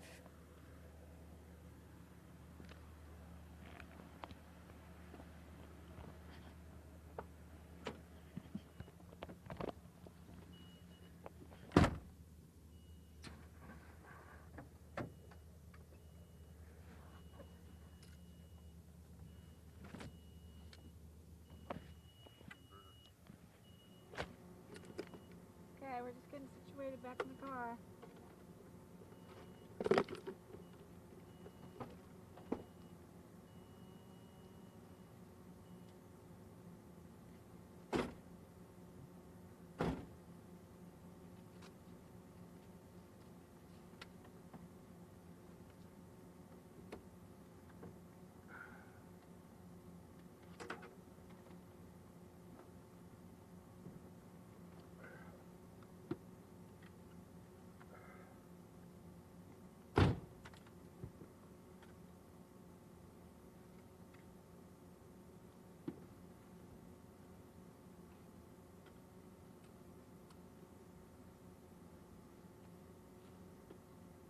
Want to go up that road? Yeah, we're going to head up the road here. I think we can get through now.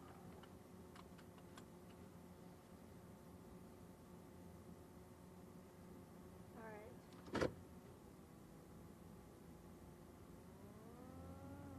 Parking brake. Sorry. Oh, yeah, this is, there we go. All right, here we go. We're going to head up this road.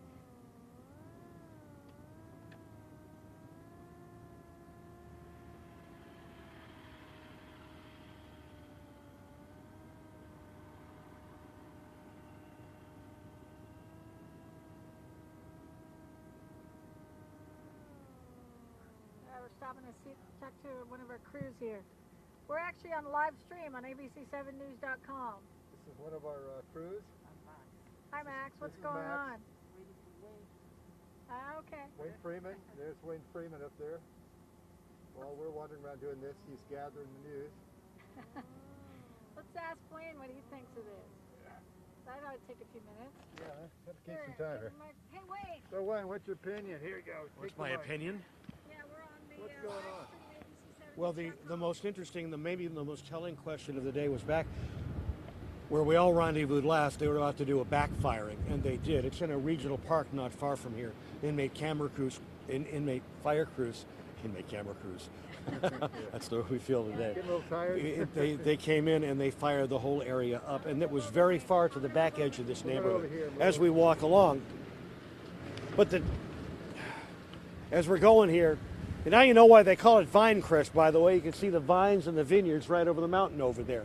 The most telling question, and maybe the most scary answer, was when we asked the CAL FIRE PIO if he had seen a situation like this before in his experience. He said yes. I asked where. He said it was the fire in the Oakland Hills, and that was a long time ago, back in 1991. That's scary. Now this wind keeps coming at us. A few minutes ago it was coming that way, now it's coming this way. That's directly where the fire is. These are really nice homes in here. If ever a neighborhood had protection in advance, this is it. And there are almost as many fire trucks here as there are homes. That's good. Fire trucks from all over the state, not just from this region, as far away as San Diego, other areas. So we can cross our fingers and we can hope. But if you're living here in this neighborhood, if you live in the Vineland area of Windsor and you're looking at this, your homes are still intact and they are well guarded. There are strike teams here to take care of them if these flames come this way. One of the questions we asked Chief Scott McLean a few moments ago, what's going to happen if the fire does come this way? He says they're going to fight it. When is the bailout point? He says, well, that's a command call, but they're not planning on making that call right now. I think they're planning to stand their ground here. Laura, you're back on your... This is an interesting role reversal. We have Laura driving, and we have Randy behind the lens in the passenger seat. How do you like that, Randy? Well, you know, it beats working for a living. He's a pretty good fire pretty good fire cameraman. We've been through a few together. And we've seen. Go ahead, Laura. We've all covered these fires, unfortunately, the last few years. We ran into one guy who stayed behind. Have you guys run into anybody who stayed behind? No, we have not, although we did hear that somewhere here on Arada Lane that there are people who have hired their own personal firefighters. Did you hear that as well? Yeah. We haven't found any. But, it's interesting, though, as you drive down these streets, you don't have to worry about looting. You don't have to people about getting in. The driving is treacherous enough. The air is worse. And there are police people at pretty much every intersection keeping people from going into neighborhoods. So aside from the fires, your stuff is safe. That's the good news. And these guys look like they're willing and they're ready to take a stand. I'm amazed that with all that we've seen and how fast this thing has moved so far today, that there hasn't been more damage. But this neighborhood could be a tragedy. It could be another coffee park if they get there, if the fire comes through here. Laura, you got anything else for me? Randy, you got a question? The winds, don't you think? I mean, at this point, if they were up another 10 miles an hour, we'd see a whole other story. Well, if the winds were coming anymore, it would be an issue. The winds are enough right now, and what's worse about the winds is that they're unpredictable. A few minutes ago, they were behind me. Now they're coming this way. They seem to have died down for half a second, and that's good, but I don't think they'll stay that way. When we were up there during the backfiring half an hour ago, the fire was so close that we could hear it roaring.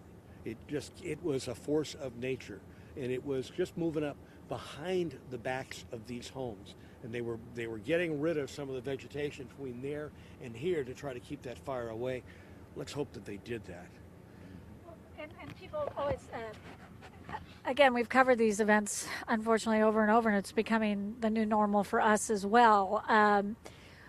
When people hear that they're backfiring and they're setting those fires, and we show them setting those fires, I think that freaks people out even more. But there's a method to that, right, Wayne? Well, yeah, backfires are good, because backfires mean they're burning the stuff that the fire can't burn later on when it's out of control. A backfire is under control.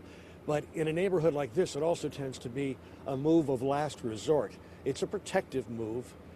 If there's no fuel between the fire and this neighborhood, when the fire comes this way, that fire is going to go out, and then these homes will be saved. So that's what we're hoping. But I think, Laura, would you agree that of all the places we've seen today, right now, this is the one in the most danger, and this is maybe the neighborhood that's been in the most danger thus far through this fire? Would you agree with that? Certainly. Besides the things that happened overnight with the winery, Soda Rock, which was up in Healdsburg, east of Healdsburg, along Highway 128. We lost that one, unfortunately, and Wayne's going to walk over here. And then there were a couple homes there, but again, what we see sometimes, like Paradise, we saw complete destruction, right? Pretty much everything except for a few things downtown. Here, so far, is we're seeing more of a random sort of behavior in the areas that have burned. And, Soda Rock burned completely. The stuff around it was fine. The home we showed earlier on ABC7 burned completely. The homes around it were fine. Obviously, the concern in this neighborhood is that if one catches and these winds whip up, it will be more like what we saw in Paradise. I think that of everything we've seen, this is probably the largest cluster of threatened homes. Right. This is not a place you want to see go. Right. And that's why it's such a concentration of force here. Right. But the other difference between this and Paradise, when Paradise hit, people had no warning. They just couldn't get out. I mean, we saw row after row of houses 2 miles deep, small roads, no warning, just flattened. This is a different situation.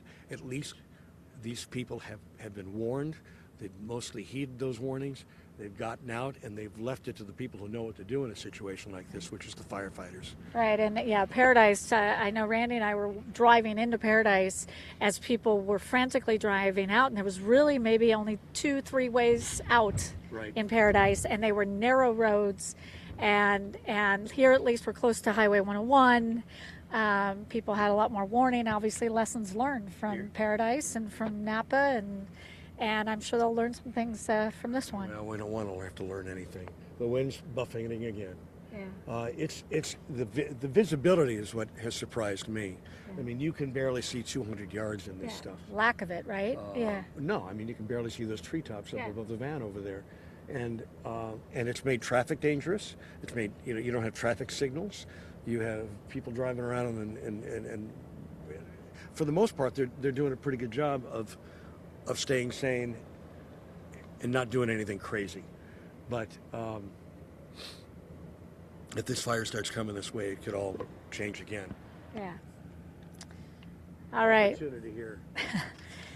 We do what we can do, right? Trying to cover this and give people the best information we can while also trying to keep ourselves safe. And you know, what we're seeing here, though, is really incredible, and the way they're positioning themselves and moving from street to street. Yeah. The other thing I know we saw at the fires was the wood fences, and people have their pretty little wood fence, and it becomes like the wick of a candle and starts the house on fire. And then there are the plastic picket fences. What happens to those in these fires? They tend to melt over front ways. Right. You know, I think maybe we should talk to the viewers just about, you talked about risk that we're taking. Right. We're used to this. That man behind the camera over there is as good as it gets in terms of covering fires. You've been through a lot with him, as have I. Just so you folks at home know, we are very careful. We have guidelines that we follow. We leave our truck on. We leave our engine on. We park in such a way that the doors are unlocked. We're always away from the flames, and we're always pointed in a direction where if we need to get out in a hurry, we can do so. So we have an escape route. We know what the escape route is here as well. So as the fire crews leave, we leave. Yeah, when the fire crews leave, we're right behind them. If not in front of them. If not in front of them. Right. Well, most of the time anyway. And on the other hand, as Randy knows full well, his old trick is when the fire crews are going in, he follows them, and that's how he gets some of that great footage that he gets. Right. But yeah, we're here hopefully to bring folks information, stay safe, show them what's going on, and just assure them, at least in this case, in this neighborhood, that it's really all hands on deck, and they're doing an incredible job of protecting these homes. Yeah, Laura, how's your nose and how are your eyes in this area? Runny nose and eyes starting to get to me. We have the masks, but it's hard for us to talk to you guys while we have the masks on. Those so masks are not comfortable, man. Yeah, we put them back on when we're driving and stuff, but when we're doing a constant live stream, it's a little difficult. But Randy has his on. Yes. All right. All right, I think we're going to drive up the road. We'll see you in a while. All right. Stay safe. Thanks, Wayne. That was Wayne Friedman, ABC7 News. And we're going to head up the road here a little bit and show you what else is going on here. But obviously you can see they're doing a fabulous job here, at least protecting these homes and doing what they can against this incredible force of nature.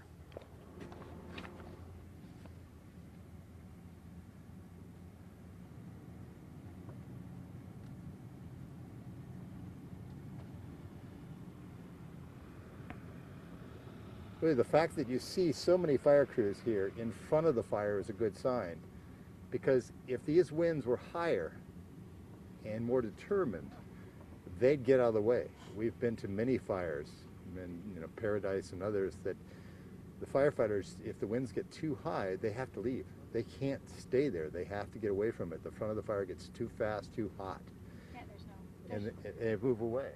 There's no fighting those fires, right? I mean, that's a storm. That's not just a fire. And, and that, I know in the North Bay fires and in Paradise, as those fires were underway, it was heartbreaking really to watch these homes burn. These homes are not burning right now, but to see homes burn without a fire crew anywhere in sight. Well, they weren't there because they couldn't fight them. They couldn't, you can't fight flames that are whipped by 40, 50, 60 mile per hour winds. So at that point, it becomes all about just life and preserving life and protecting life. And unfortunately, the houses themselves, Randy, to your right there looks like there were some things that did catch, but they're backfiring. Oh, they're backfiring up there. Okay, I got to get out of the way here. I've got an engine behind me. But it becomes all about protecting human life in some of those incidents. I think in this one, if there's anything good, it's that, as Wayne said, a lot of these folks got out, hopefully all of them, early and well prepared. And, so right now it's all about structure protection, and they don't have to worry about people. And I'm presuming that people got their pets out. They had time to do that. in Paradise, a lot of folks did not have time to do that. And so we saw a lot of, unfortunately, animals, pets that were left behind and kind of fending for themselves. So we're just kind of taking around here. We're on Elsie Way now. I just took a left off of Vinecrest. And there seems to be a fair amount of effort here. Again, they're going house to house, I think, to try to make sure that there are no people here, but also to make sure that there's nothing that's igniting flying embers and the like. See, right now, Randy, the wind is pretty light, you know, so just when you think, oh, good, there's a break, there'll be it'll whip up again. So, you know, what is the saying? If you don't like the weather, you know, wait 10 seconds. So that's kind of what we're seeing here. And so far, though, it seems to be a situation that's being managed, at least, in a way that is preventing, you know, probably should mention again gross damage.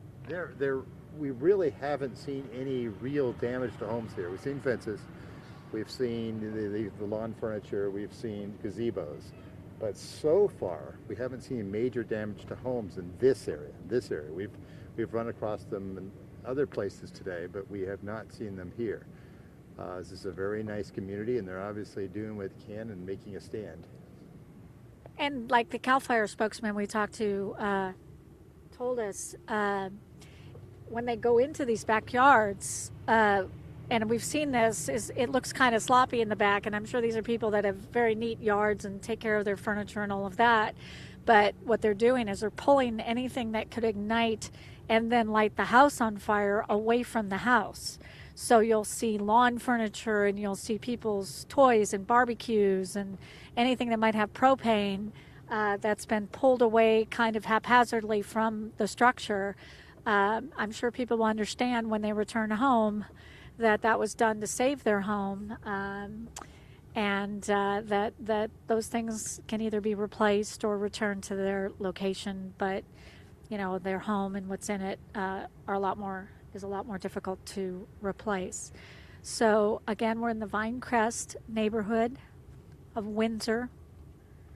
This has been evacuated, but so far we have not seen any homes that have actually burned. We have seen some, their fences and things and lawn furniture have been burned or singed, but not the main structure. We did see one home that looked like it had some smoke and perhaps some fire in the attic, but the fire crews were aggressively going in there and attacking whatever was burning. So as far as we know, that home also survived.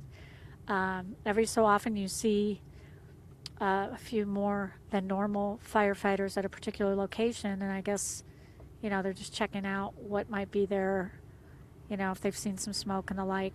I will say right now the winds seem to have calmed down a little bit, but again, it's not really a steady 40, 50 mile an hour wind.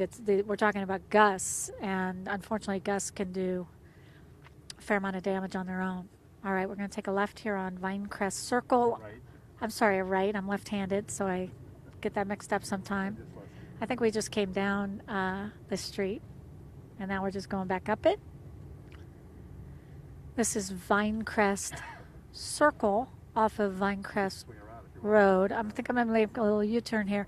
I don't know if it's a hopeful sign, but at least in this immediate area, the sky seems to be lightening a little bit. It's not quite as smoky as we've seen throughout some of these other areas. It's really just a kind of a who's who here of fire departments. Got Camp Pendleton here, Rincon.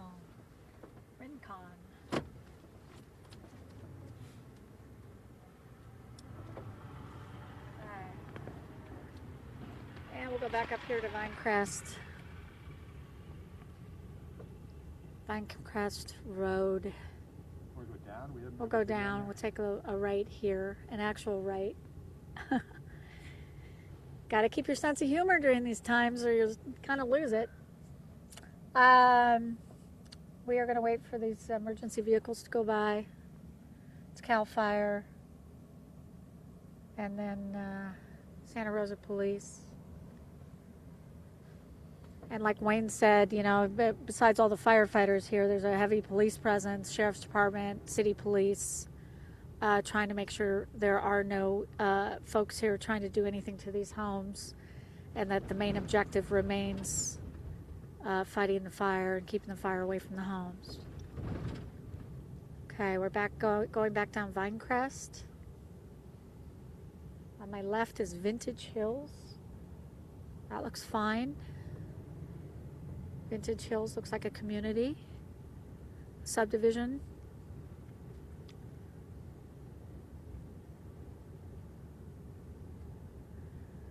Okay, we're going Vinecrest now. I believe we're heading west. Seems like it. Could have been a little, yeah, west according to our GPS. So this means we're heading back toward Interstate, or it's not Interstate, Highway 101. I'm going to go up Foothill again, see what's happening here. I'm going to take a right on Foothill off of Vinecrest.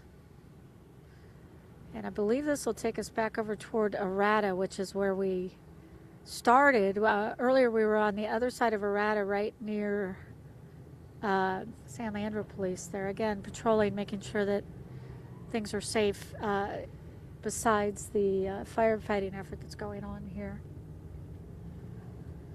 All right, we're going up Foothill.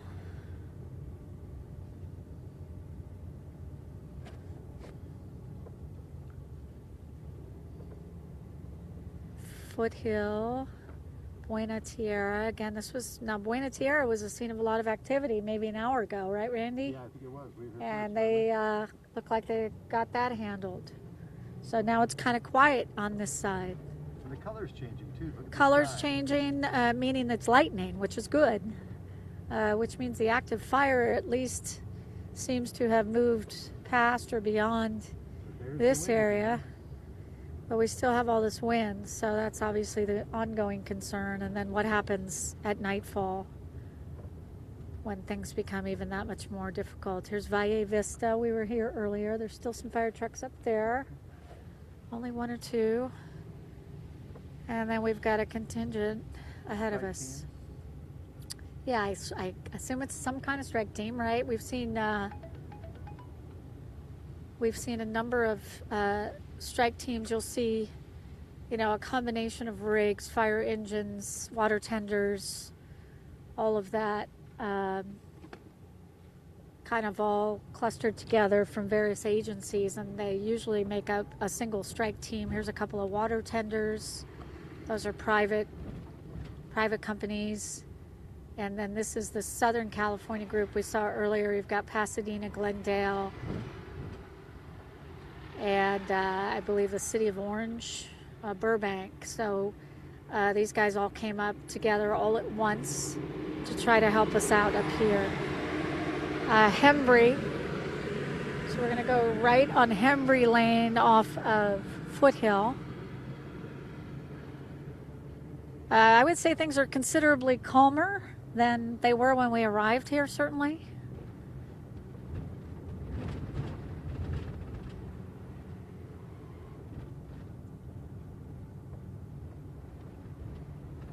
And this is back to the park here. This is the Foothill Regional Park, which I believe is where they were setting those backfires up on the hill there.